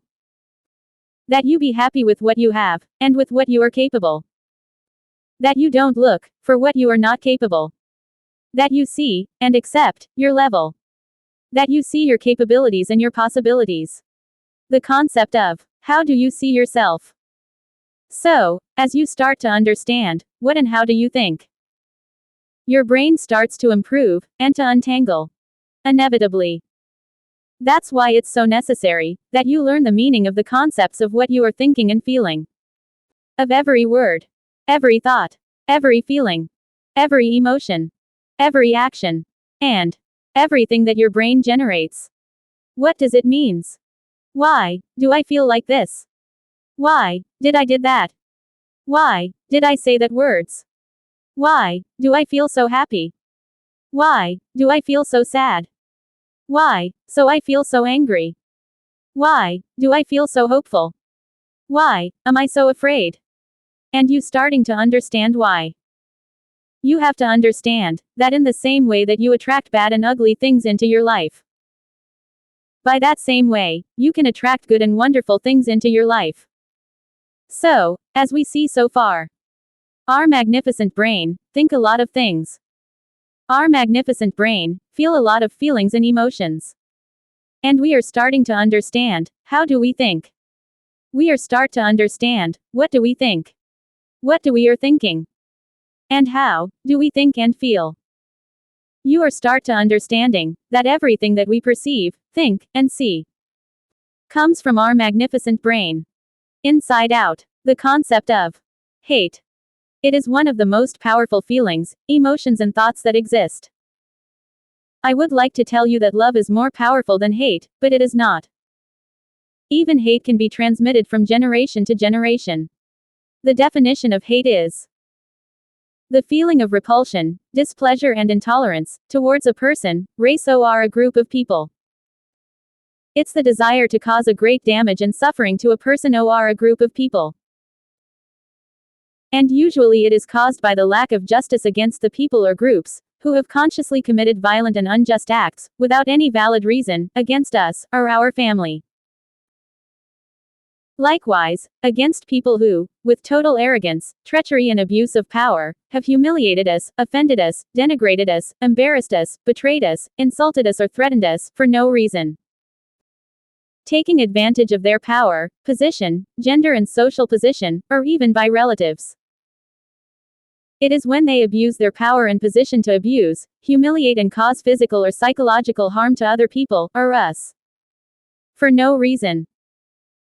I know that you have felt an enormous hatred towards people who, shielded by their gender and position, have offended and humiliated you, and you have seen on their faces that expression of joy when they do it.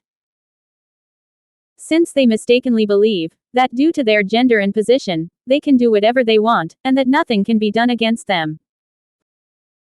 And that impotence and hate are accumulating inside of you, and it makes you feel bad, powerless, and with a lot of fury and rage, and you wish and hope that those acts of arrogance are punished by a divine act.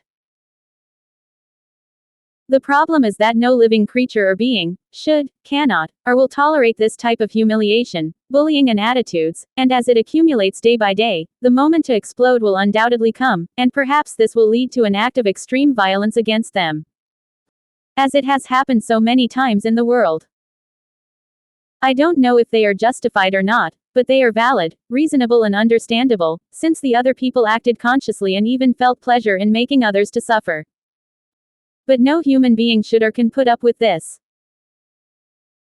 There have even been cases in which the people who carried out these violent acts in self-defense were calm, submissive, and good people, but who could no longer bear so much abuse, humiliation, offenses, and mistreatment, and they did these acts as a form of self-defense. Hate is something that we come to feel many times in our daily day. And depending on the degree of hate that we feel, it could affect us a lot in our life, since it really blocks our will to live and to move forward, until justice is done. And perhaps it is something valid, justified, reasonable, understandable, and acceptable, since we all know and have suffered acts of unjustified violence towards us, and our families, by people or groups of people, who enjoy and are aware of their actions and to causing harm to others.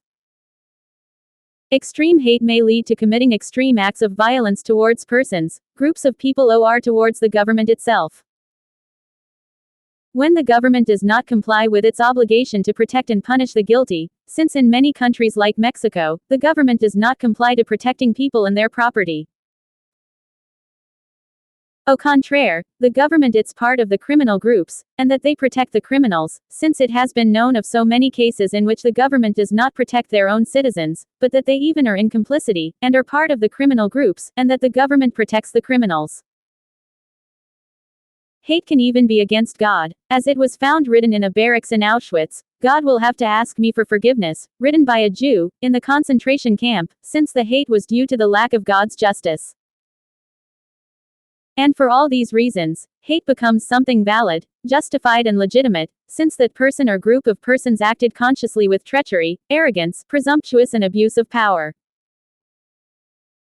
When there are already verbal or physical violence, or even threats, from another or other persons towards ourselves or our family, we have the legal right to defend, repel, and answer that aggression against us, with the physical means that we have at hand. It doesn't matter who it is. Because we have the legal right to defend our integrity. Hate causes in us to be in a bad mood and with an aggressive attitude towards others, but the only way to overcome hate is to confront alone or accompanied the person or group of people causing of this hatred. But many times we are afraid to confront our boss or the people that cause this hate. Because you don't want to lose your job, friendship, or relationship. But when there are already offenses and aggressions, then you can no longer continue in that job or with that friendship or in that relationship. You simply cannot. You have to accept and understand that it's over. It has been lost. You have to accept and understand that that relationship, it's over. It has been lost. It's over. The best way to overcome hate is to face the people, face to face. No matter the consequences. Because that relationship, it's over. But a consequence of hate, which is not valid or acceptable, even that it is something reprehensible and cowardly, is that you try to get even with other people who are not even guilty. That you unload your hate towards your children, your wife, your mother or your loved ones, or your pets, who does not have the blame. Release your hate towards the people who are guilty of your hate. Let's see if you are so brave. No matter who they are. Because many people unload their anger against the weakest, such as against their children, wife, mother or pets, since they are afraid of facing their boss or the people who are to blame for the hate they feel. Don't be a coward to hurt your wife, your mother or your children's. Download your anger and hate towards the guilty of the hate that you feel. Let's see if you are so brave. Hate could make us lose control and hit and hurt people who are not even guilty, but even if you say and have reasons to be angry, that does not give you any right to hurt people who are not guilty. But never take your hate on your loved ones. That is a very cowardly act. Yes, I know that many times we have tolerated so many insults, humiliations, exploitation and abuse from our bosses or the people that we work for. Due to the need that we have to work. Since they take advantage of our need, to humiliate us, offend us, exploit us and mistreat us. And this is undoubtedly an unfair and despicable act from their part. Really, hate it's something that hurts us all a lot, and unfortunately there is no way to overcome it. And he will not let us be calm and in peace, until that we see that person pays for his acts. Hate is the main cause of revenge. Extreme hate will inevitably becomes to revenge. Perhaps seeking justice by one's own hand, seeing that the authorities do not comply with their obligation, can become the only way. The best choice. The concept of complaining. We complain a lot of times every day. But what are complaints? The definition of complaint it's the expression of disgust, displeasure, and intolerance to something or to somebody. But can you complain? Complaining it's a human necessity. To express what we do not like about something or someone or a situation. We complain, expecting that someone else will fix it. But can we complain about our own life? To whom can we complain? About our own life. Expecting an answer. From who? Let's say that somebody is in the hospital with pulmonary emphysema, because he or she smoked all of their life, even knowing of the consequences. And even if they need oxygen to breathe and respirators, even so, they continue to smoke. It would be okay for them to complain. Nobody has to complain for the things that they have done, knowing of the consequences. Let's say that somebody complains that he can't find a very good job because he is too lazy to study, and that he did not finish college because he did not like to study. And in every good job with a very good salary, they ask him for college. Or let's say that you always complain about your job and the salary that you receive. But you know that in the company that you work, they help you to improve yourself by giving you trainings and courses so you can improve your job.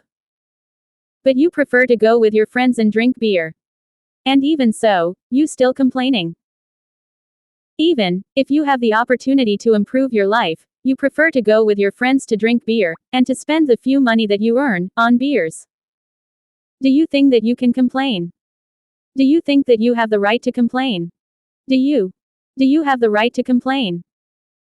As you see, complaining it's a necessity to express our discord, disgust and displeasure of a situation, a person or a thing. But in the majority of the cases, we should not complain. In the majority of cases, we do not have the right to complain. Because those situations are our own fault. We have the responsibility for our own life. Do you have the right to complain about your own life? Do you? Or let's say that you have a few money and you go to a restaurant to eat, and let's say that you ask for a soup and a steak. But let's say that the soup it's cold and doesn't taste good. Then, you can complain with the chef and the manager about the soup. Because you are paying for that. But, if you make the soup, with who can you complain? To who? To yourself. Instead of complaining, shut up.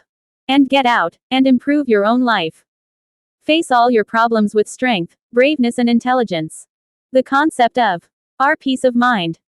As we have seen, our brain thinks a lot of things all the time. And this is something very stressful, exhausting and even overwhelming for ourselves. For our brain. That's why it's so important that you are relaxed. That you could feel relaxed. Let me tell you that our minds tends to exaggerate situations that should not be exaggerate. And to minimize situations that are important. This means that our mind tends to exaggerate things and situations that are not so important. And even our imagination tends to exaggerate the situations. We fear too many things. Like losing our job, crash our car, that somebody better than us takes our place, to be robbed, etc. Our brain creates, exaggerate and overreacted to many things and situations. That should not be. That's what we call drama. Do not be lazy. Do not complain. Stop the drama. Do not be exaggerate. Do not exaggerate things.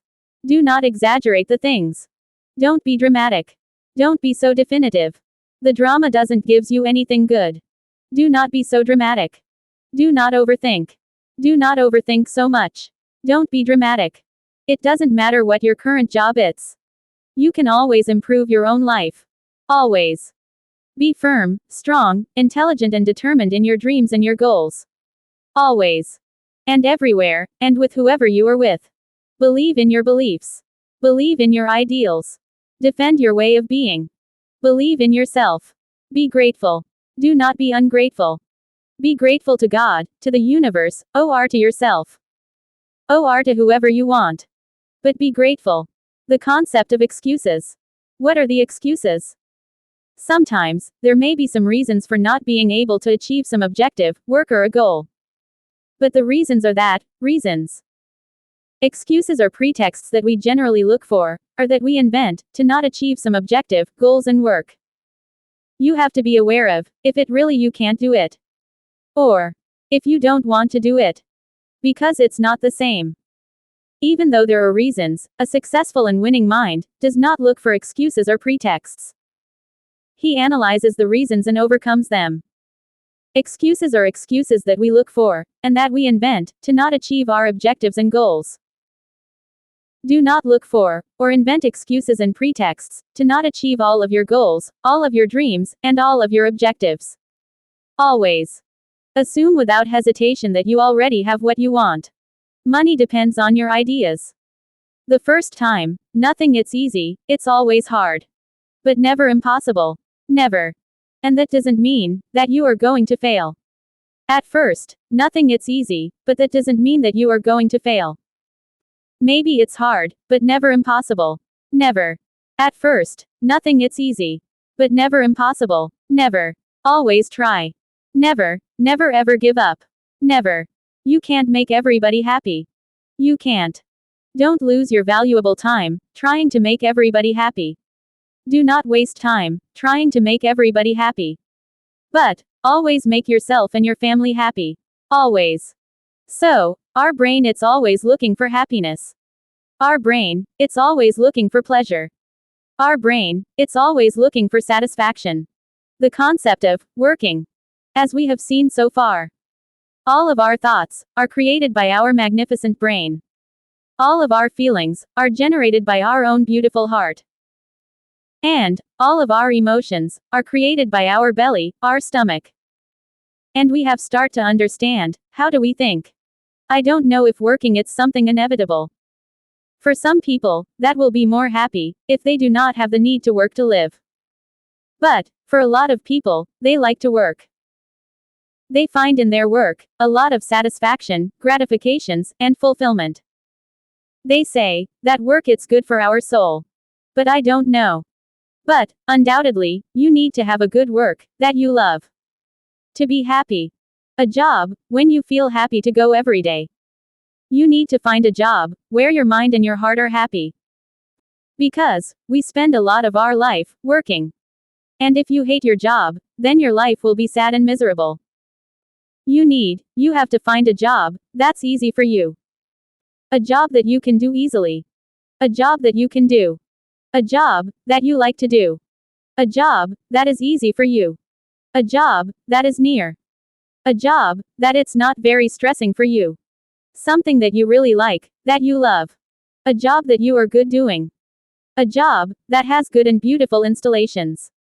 A job that's not very far from your home. A job with a good working environment. A job when the majority of your coworkers are good and gently. A job that you love. Not a job that you like. A job that you love. A job where they have trainings and courses to improve your skills. To improve yourself. Because if you feel good and happy with the job that you have, then you will be happy every day. Then you will improve yourself every day. If you have a job that you like, then you'll improve yourself. If you have a job that you love, then you'll improve your skills and your abilities every day, and you will escalate a better position in the company very fast. If you have a job that you like, that you love, then you will be happy every day. A job that you like to go every day, and that you will feel happy to go every day. A job when you feel happy to go to work every day. Because if you want to cry before going to your job, then find another job. You need to have a job that you love to go every day. And then you will be happy every day. Because we spend a lot of our life working. And if you hate your job, then you will be sad and miserable every day of your life. You will have an unhappy life. But if you love your job, if you feel good and happy in your work, then you will have a happy life, full of rewards and gratifications. Be congruent. You need to find a job when your thoughts and your feelings feel good and happy. The more congruent that you'll be with yourself, the more relaxed that you will be. The more congruent that you'll be with yourself, the more happy that you will be with yourself. The more congruent that you'll be with yourself, the more powerful that you will be. To be happy, you have to be congruent with yourself. But it's not only that you go to work that make you special. It's like they said, not only because you are Britney Spears, it's enough. I mean, that it's not enough just to go to work. That does not make you special or worthy. I mean, that if you go every day to work, but you spend almost all of your money eating on the street and buying beer, because that's the only way for you to feel better, that not make you worthy. If you go to work every day, but you get with $10 for your family and your house, because if you spend almost all the little money that you earn every day on your food and your beers, because you think that you deserve it, did you deserve to eat and drink well? If you spend your money on you, instead of your sons and your family, going to work, it's not enough. If you do not bring enough money to your family, if the job it's easy, do not expect a high salary. If the job it's stressing and complicated, then the pay will be higher. The more difficult the work is, the bigger the pay. But it's okay that you have an easy job for you. Just do not expect a high salary.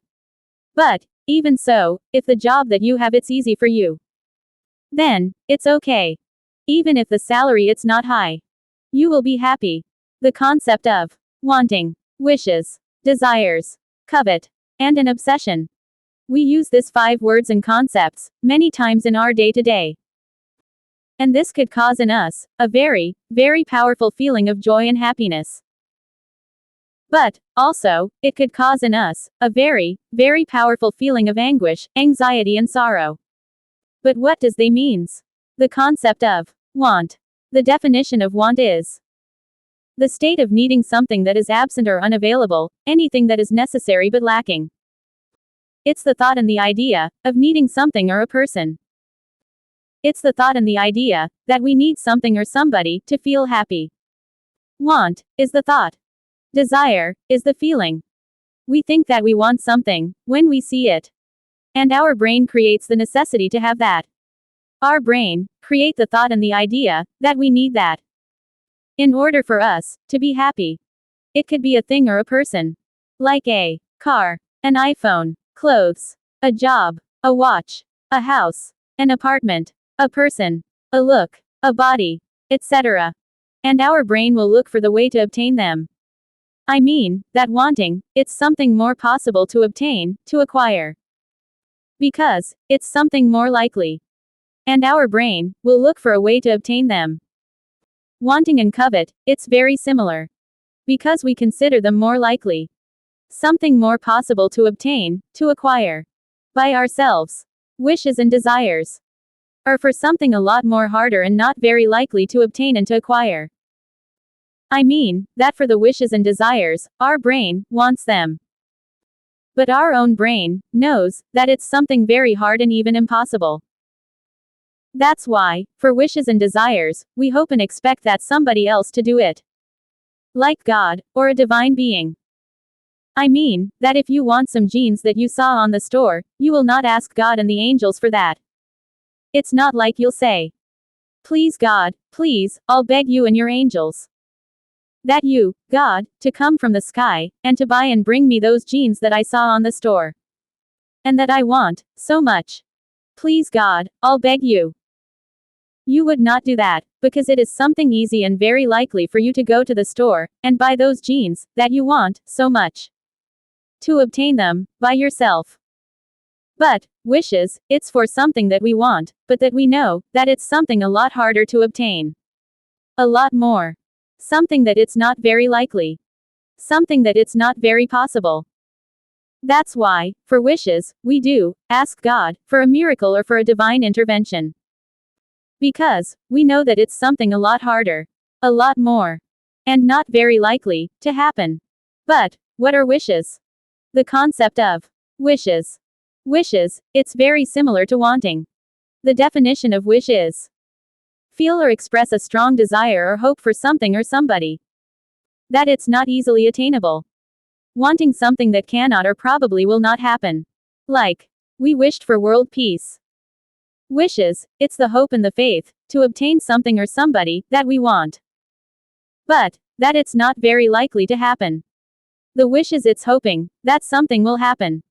Our brain creates the need for something or somebody. Even if it's not a real need. Wishes it's the faith and hope, that what we want, will come to us. Magically or by a miracle. That we expect and hope. That somebody else, will make our wishes to come true. I mean, that we expect like a miracle. To obtain, what we wish. We expect, pray and hope. To God or a divine being, to make our wishes to come true. We do not look for the way to make our wishes to come true. We hope, that somebody else, to make our wishes, come true. This is very important. Our brain, interprets, very different, the concept of wanting, and wishing. When you say, "I wish that big and beautiful house." It's like if you are sending that wanting, to the universe, to see if somebody else, will make it real for you. But, when you say "I want that big and beautiful house," our own magnificent brain, will start to planning, how to buy and obtain that big and beautiful house. Our brain, will start to planning. Like, if I give the down payment, then we could buy that big and beautiful house, and I can obtain a raise in my job to pay the installments. And then, we can start to buying the furniture, the beds, the kitchen and all the appliances for our new and beautiful house. See how do our wonderful and magnificent brain interprets the concept of wishes and wanting. Very different. That's why, it would be better for you, that you say "I want that," instead of "I wish that." The concept of desires. The definition of desire is the feeling of needing something. The feeling of need something. The feels and the idea, to need something or somebody. The feeling and the idea, to have something or somebody. And to feel, that without that, we could not achieve happiness. Our brain creates the necessity, to have that. Even if it's not necessary. Desire, it's equal to decision. Desire, it's like if you have seen the catalog of the universe. And after you have seen the catalog of the universe, you take the decision, of what you like the most. What gives you more pleasure. And you take the decision. Because, that's what you want. That's what gives you more pleasure. Desire it's equal to decisions. Desire it's a feeling. Desires it's equal to decisions that you have take after seeing many options. That's your decision. That's your desire. And you take the decision of what you like the most. What gives you more pleasure? Desire, desiring. It's something extremely powerful.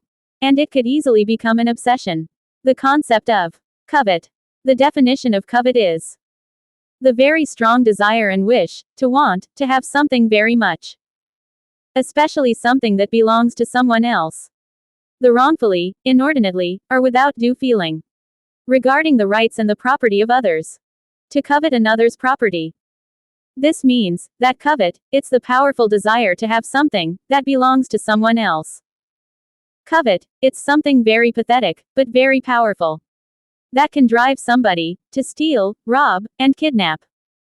That thing that desires so very much. Covet, it's something absurd and very pathetic. Because it's wanting and desire, something that somebody else have obtained, with a lot of effort. And it's to accept that they are too lazy, incompetent, dumb, and incapable, to achieve it, and to obtain it. Like all thieves.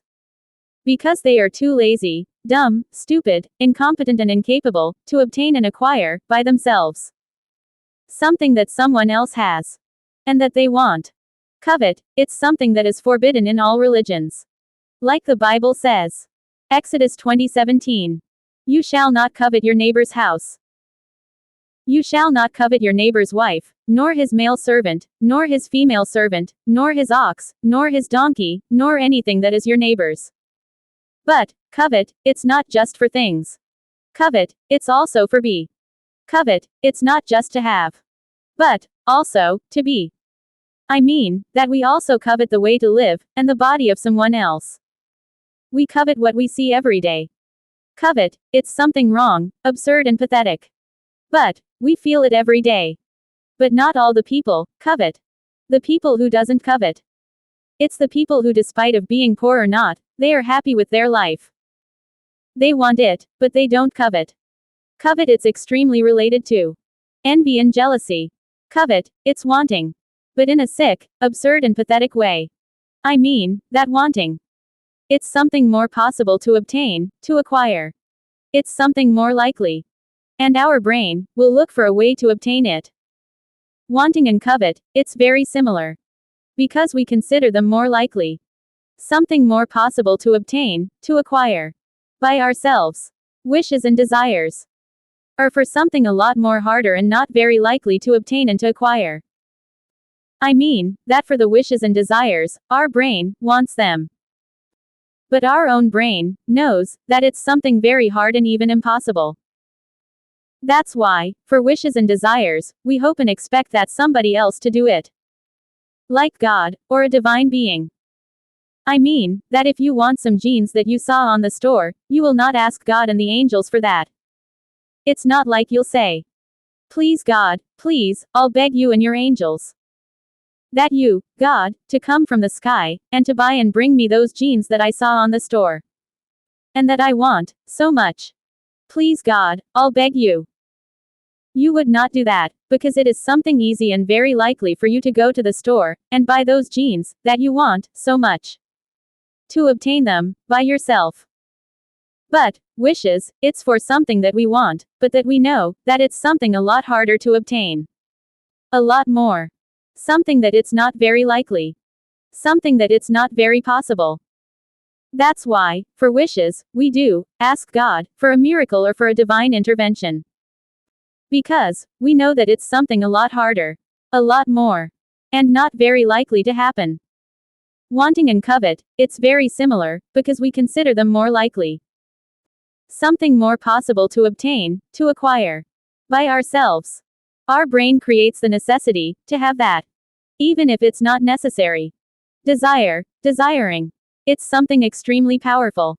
And it could easily become an obsession. But, what is an obsession? It is something bad. The concept of obsessions. What it's obsessions? The definition of obsession it's state of the person who has in his mind an idea, a word, an objective, a person, an object, a goal, a wish, or a fixed or permanent image. and that it's dominated by that idea, word, objective, person, object, goal, wish, and image. Idea, word, thing, object, person, goal, wish, or image that is imposed in the mind of a person repetitively and independently of the will, in such a way that it cannot be easily repressed or avoided. Obsessions led us to focus and concentrate only on that objective, idea, thing, object, person, and image. Because our mind will only thinks and focuses on any way to achieve that objective, idea, object, or person.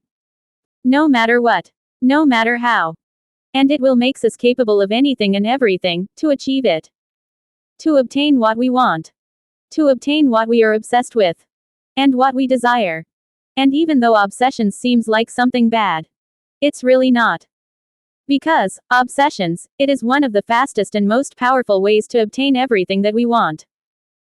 No matter if it is a person, an idea, a objective, or a thing. Because, we will use all the energy of our mind and our body to obtain what we want. Obsessions are very powerful.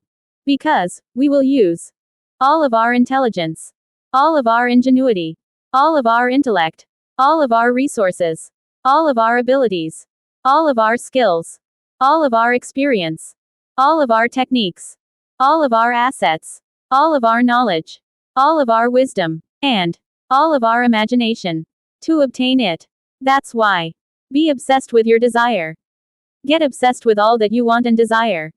And so, you will get it faster. Obsessed with the new house that you want so much. Obsessed with your new car. Be obsessed with the new iPhone that you desire so much. Get obsessed with that new job. Obsessed with the person that you love and desire so much. Obsessed with your wishes. Get obsessed with what you want. And without doubt, you will achieve them. Very fast. The concept of reasons, motives, and purposes. As we have seen so far, all of our thoughts are created by our magnificent brain. All of our feelings are generated by our own beautiful heart. And all of our emotions are created by our belly, by our stomach. And we have start to understand, how do we think? We start to understand the power of our brain. Motives and reasons are something extremely important to ourselves. The definition of reasons is the feeling and the thought that justifies a cause, an idea, an action, and an event. A purpose. The purpose. The explanation of the benefits to ourselves and to others. The explanation, and the justification, that validates an action, an idea, a given order, and an event. The justification, that validates an action, an idea, a given command, and an event. The validation. The reasons, and the purpose, it's something that we look to understand and validate, an action, an idea, a necessity, a given command, and an event. To ourselves, and in general, to understand the entire universe. I mean, that we look for reasons, to understand and justify, our current situation. I mean, that our own magnificent brain, looks for reasons, to understand and justify, our current situation. That we look for the reasons and the purpose. Like, why do I have this gender? Why do I have this body? Why do I live in this house and on this zone? Why do I have to work? Why I'm poor? Why do I am alive? Etc. And it's so extremely important that you know, understand, and even more importantly, that you accept the reasons. The reasons, it's the why. The purpose, it's the what for. The reasons are for the smallest things, but also in a universal scale. Like, why my hair is brown, to why does the universe exists? We have so many questions. Reasons are the answers. And that's a very important part of our way to think, to understand, to justify, and to validate. Like, if someone tells you that you have to clean your house, but you know that's a hard work, and even if you know that you can do it, you don't want to do it. But if they tell you that you need to clean your house, to be clean, and to look pretty, and to not bin cockroaches and insects, then you will consider to clean your house. Because that's a good reason. That's a good purpose. That will benefit you. Because you do not like cockroaches and insects. Or, if somebody say to you that you have to bath and be clean with yourself, At first you would not like to do it, because it's hard. But if they tell you that you have to bath and be clean for you to look handsome, and women's wants to be with you, then you will consider to bath and to be clean. Because it's a good reason. Because it's a good purpose. That the cleaner that you are with yourself, you will look more handsome, and women's would like to be with you. And that's what you like. And I can give you thousands of examples like this. But also, there are reasons for the things. A bomb, it's created to blow. A car, it's created to travel and rove to all the world, not to be parked. A plane, it's created to fly, not to be storage. Jewelry, it's created to shine, and to show off to everyone, not to be hidden out in a safety box. When there it's a good reason, our own brain will accept it more easily. When there it's a good purpose, our own brain will accept it more easily. If there it's a good reason, and a good purpose, our own brain will accept it more easily. Because our brain, it's always looking for reasons, motives, the purpose, and the benefits to do the things that we have to do. And when there are good reasons, our brain will accept them more easily. And we will do that work faster, better, and even happier. Because our brain has accept the reasons, the purpose, and the benefits to ourselves and to others. Acceptance ends resistance. Because when we don't understand the reasons, because when we don't know the reasons, and when we do not understand the purpose, like, why are we doing the things? Then we are creating resistance. And then we will not want to do them. But when we know the reasons, the purpose, and the benefits, then our own brain will accept them more easily. When we understand the reasons, the purpose, and the benefits, then our brain will accept them more easily. Then we will do our work faster. Then we will do our work better. Then we will do our work even happier. Because when we know, when we understand, and when we accept the reasons, the purpose, and the benefits to ourselves, then our brain will accept it more easily. Because acceptance ends resistance. The concept of purposes. The definition of purpose is the reason for which something is done or created, or for which something exists. But purpose, it's the what for.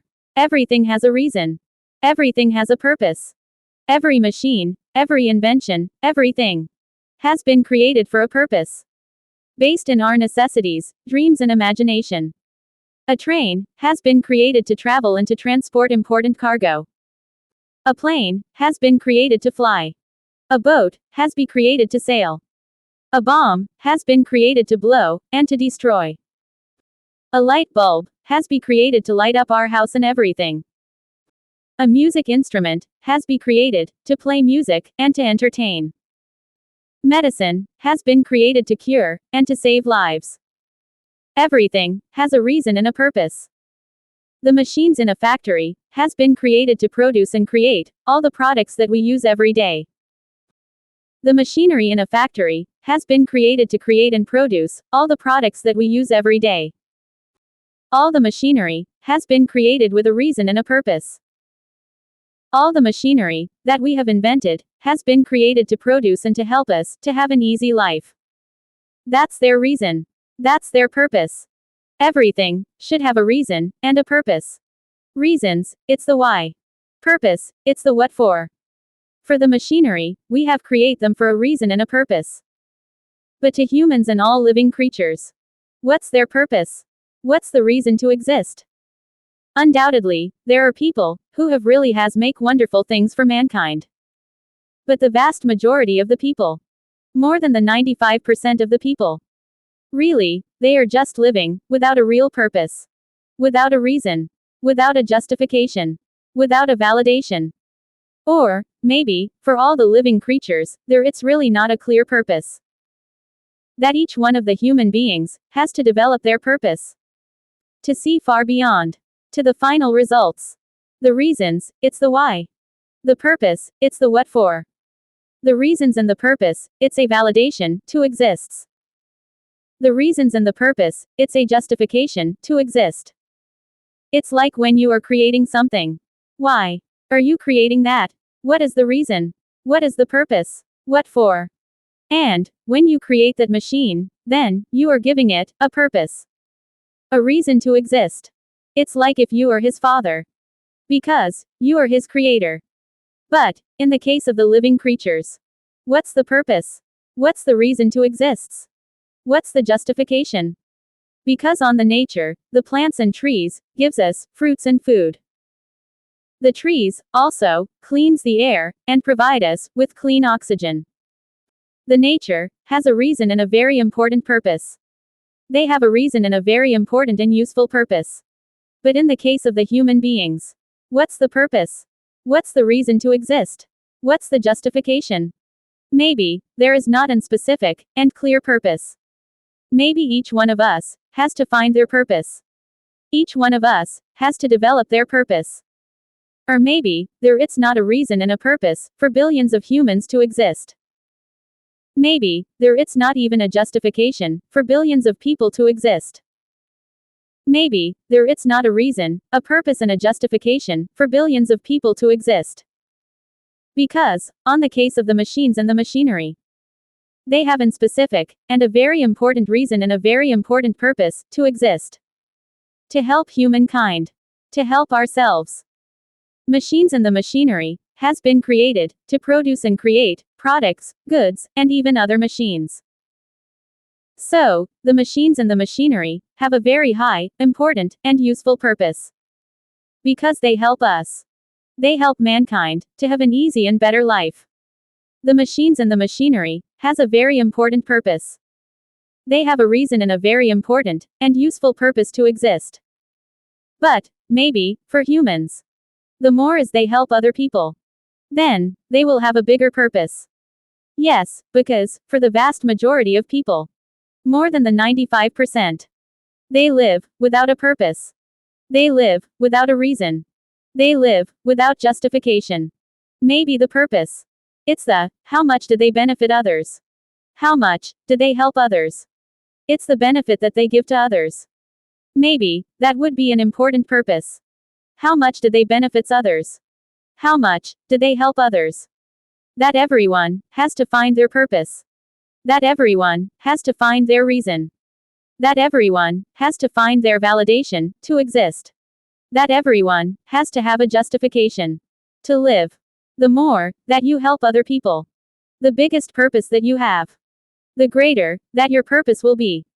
The more that you help and benefit other living creatures and yourself, the biggest purpose that you have in life. And, after we know and accept the reasons and the purposes, then, we create the motives. Then, we create the motivations. XX. The concept of motives. The definition of motives is a reason, a purpose, for doing something. Especially one that is hidden and not obvious. A reason, a purpose, a cause, a justification, an explanation of an act, an action, an idea, a work, an order and a given command. A reason, a purpose, who justifies and validates something. A validation. The concept of motivation. What is motivation? The definition of motivation is a set of reasons, motives and purposes, to encourage and to boost a person or ourselves, to achieve and accomplish something extraordinary with a sense of urgency. If I told you that you have to obtain $10,000 in 3 days, surely you would give me 1,000 excuses and reasons, and you would tell me and you would think to yourself, that it's impossible, and that I am crazy. But if I told you that you have to obtain $10,000 in 3 days, to pay for a surgery for your daughter, or for your mother, or for your wife, or for your puppy, then, you will get those $10,000, in less than 2 days. But why? If you already said that was impossible. It is as if our mind and subconscious woke up and activated in a very powerful, special, and in a very specific way. But why?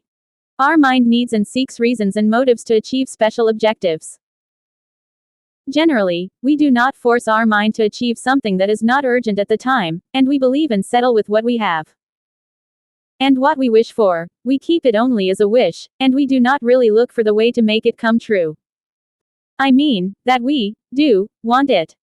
But we expect that somebody else to give it to us. or like a miracle or something to achieve it. Because it is something more comfortable for ourselves. But by thinking in this way, we are limiting our potential. Since, as in the case that I have just shown you, we are capable of achieving what we consider impossible, when the reasons, the motivation, and the purpose change, and they become urgent. In other words, we are capable of achieving what we considered impossible. When the reason and the purpose changes, and they become urgent. But we should not wait for such terrible situations, to take out and use that potential that we have hidden within ourselves. Because with $10,000, you can easily put a business. With $10,000, you can easily start a little factory. With $10,000, you can start your company.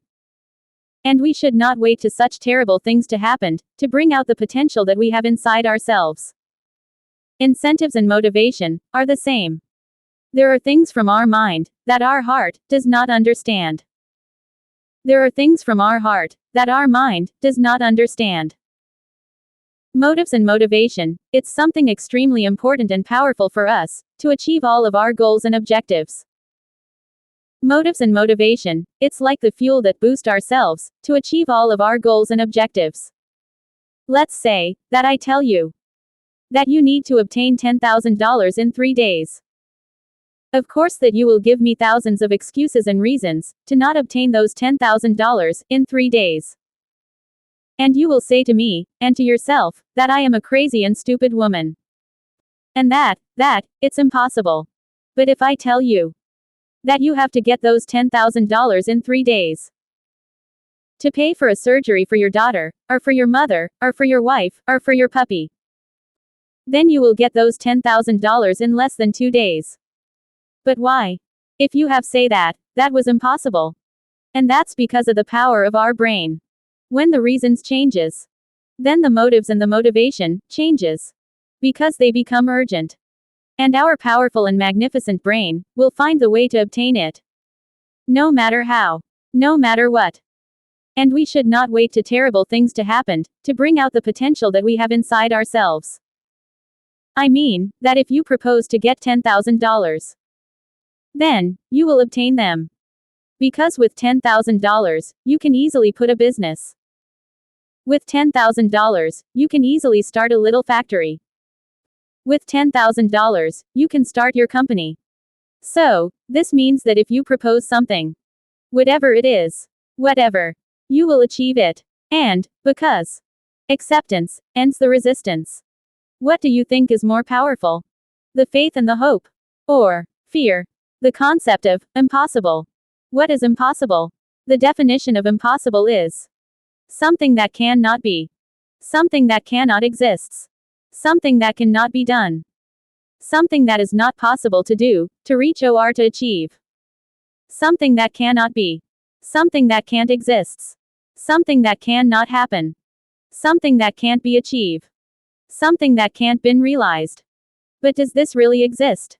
Is this really true? Is there really something impossible in the universe? Impossible, it's what you consider to be impossible for you. I believe that the impossible, it's the definition that each one of us gives to this word. I mean, that each of us has the definition of what is impossible for yourself. What it's impossible for you, somebody else, it's already achieving it.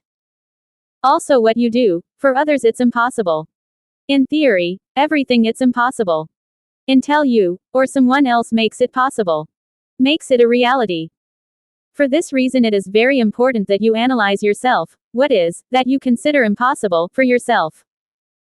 For a winning and successful mind, it's really nothing impossible, just a little harder. The super billionaires have shown us that what, for many was impossible, they already are achieving it. In the universe, there is no an absolute zero, this means that everything it's possible. Nothing it's impossible. Nothing. Absolutely nothing. Therefore, it is very important that you reconsider what you consider impossible, for you. And that you no longer use this word as an excuse to not achieving all of your dreams and all of your goals. What it's impossible for you? What do you consider impossible? What is impossible for you? Believe me, everything it's possible. Everything. Absolutely everything. Nothing it's impossible. Nothing. Absolutely nothing. If you set a purpose, a goal, you will achieve it. No matter what. No matter how. Nothing it's impossible. Nothing. Absolutely nothing. Everything it's possible. Absolutely everything. Everything. No matter what. No matter how. So, we have start to understand how do we think. And how, to try to obtain what we want, what we need. We starting to learn and to understand, how to ask for the things that we want. And how to obtain them. The concept of an objective, a goal, an expectation, and a mission. What it's, an objective, a goal, an expectation, and a mission. These three powerful and important words are different, but they are very related to each other. The concept of a goal. A goal it's reaching and exceeding a desire that you desire. It's like getting across the finish line in a race. It's like, my goal is to have a 2023 car. But the goals are what you want in general, it is not something specific. It could also be, my goal is to finish university. As you see, the goals it's something that you want, but in general, since you are not being specific in what it's exactly that you want. For example, your goal is to finish the university, but you are not specifying if you are going to finish it with an average of 10 or with an honorable mention from the university, or that if you are going to be the top best student of all of your class. A goal it's something you want but very generalized. The concept of an objective. In this case, an objective is a specific goal. A specific goal. Although this word refers to an object, it is also applied to objects, situations, and achievements. In the case that we saw of the car, the objective it's not to have a 2023 car, the objective would be, my objective it's to have a 2023 Volkswagen Jetta, white color, with 18 inches wheels, with black leather interiors and sunroof. My goal it's to finish the university having the best score of all, the best qualification of all my class and to graduate with honors from the university. See. Although they are very related, they are very different. And the problem of most people it's that they have a lot of goals, but not clear and specific objectives, that is why they do not achieve them. Because they do not know exactly what they want. But to reach and overpass all of your own objectives, you have to be very strong, very brave, very intelligent, and very objective. You have to know exactly what it's that you want. The concept of expectations. Expectations are also closely related to the goals and to the objectives. Expectations it's what you expect to feel once you have reached your goals and your objectives. What are you expecting to feel after reaching your goals and your objectives? That's the expectations. Expectations are the feelings that you expect to feel once you have achieved your goals and your objectives. Example. Once that I buy my 2023 Volkswagen Jetta, and when I get into my car, then I'm going to feel extremely proud, good and excited, and I'm going to pick up my girlfriend and I'm going to take her for a ride and to dinner, and I'm going to feel so good and proud, driving my 2023 Volkswagen white Jetta, with 18 inches wheels, leather interiors and sunroof. And the people are going to see me driving my new car, and then I'm going to feel so excited, proud and great. Or, when I finish the university with the best score of all, and graduate with honors, and an honorable mention from the university, I am going to feel so proud and good, and I am going to look at my parents and see on their faces the pride that they will feel. Because I finished the university with the highest score of all.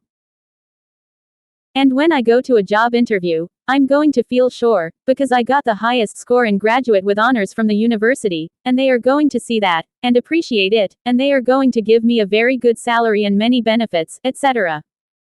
But the goals and objectives cannot be applied to people. Only the expectations. Because no person it's an object. It's like when you buy your car, if there's something that you don't like about it, then you can modify or change it until it meets your expectations. But you cannot modify or change a person. It can't be done. It is not possible. The expectations that we create towards a person must be realistic for the relationship to work. Usually we create the expectations or what we expect about the other person, we never create the expectations of what I have to change, to please her, for this relationship to work. When it is necessary to speak about two people, it is better to start with oneself. We create the expectations towards the other person, that is, what do we expect from the other person? A very common expectation and the one that fails the most. It's to expect that the other person will loves us, no matter what we do. It will doesn't matter if I get home every day, at 3 in the morning drunk, she will always loves me. She will always will wait for me. And it doesn't matter what I do to her, she will always loves me, and she will prepare my food every day, no matter what I do. She will always loves me.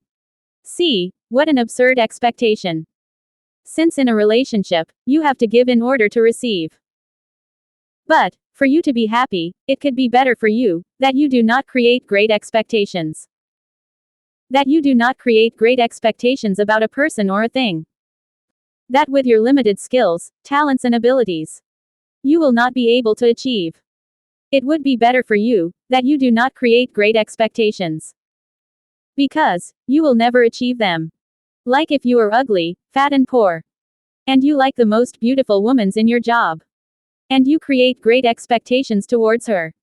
You think that with like a miracle, she is going to fall in love with you. That she is going to fall in love with you, despite that you are ugly, fat and poor. You create the expectation, that, no matter how ugly, fat and poor that you are, that the most beautiful woman in your work is going to fall in love with you. And that she is going to move to your little, poor, and ugly apartment. That she is going to settle with the little and cheap food that you are going to give her. That she is going to settle with few, cheap and ugly clothes that you are going to buy to her, with your low salary. That she will fall in love with you. And that she is going to choose you, instead of a handsome, strong and rich guy. I mean, come on. Do you really think and expect that that will happen? Come on. That's why, it will be better for you, that you do not create false and great expectations about a woman. That you create expectations, according to your level, to your skills, to your abilities, and to your talents, if any. The concept of a mission.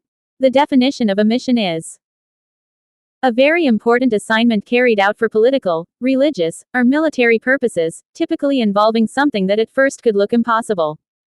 A mission is a special quest. One that involves more effort than a normal think. One that involves a lot more effort than a normal think. As we have seen, so far, our brain looks for reasons, motives, explanations, a purpose, validations, incentives, motivations, justifications, benefits, compensations, to do our job, to do something, to obey and follow an order or a command. Because when we know, when we understand, and when we accept them, then we ends the resistance. Because acceptance ends resistance. And when we accept them, then our brain will do the things faster, better, and even happier. Because we know and understand the purpose and the benefits. But, really, only when we know, understand and accept the benefit ourselves. It's when our brain will accept it. Because we have end the resistance. And maybe for man, if we take every job, every goal and every objective as if they are a mission, then we will do it faster and better. And when we will achieve them, then the satisfaction would be extremely high and powerful. A lot more, that if we have done that, in a normal way. Because, when we do it, like if it's a mission, our imagination will play an extremely important role, to obtain it. And this will apply more to man, because, they use their imagination, a lot more that woman. And when we do it, as a mission, we will use, a lot more our imagination. Like if was a child's play. And then, we will achieve them very fast. Because when you consider every job or work, like a mission, you are imagining, as if you were in war, or in a special mission. You are using a lot more. Your imagination and your ingenuity. Like when you were a child, and you played war.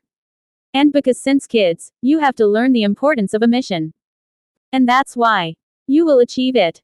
To achieve all that you want, you have to be strong, smart, intelligent, brave, fearless, resourceful, constantly, and happy, always.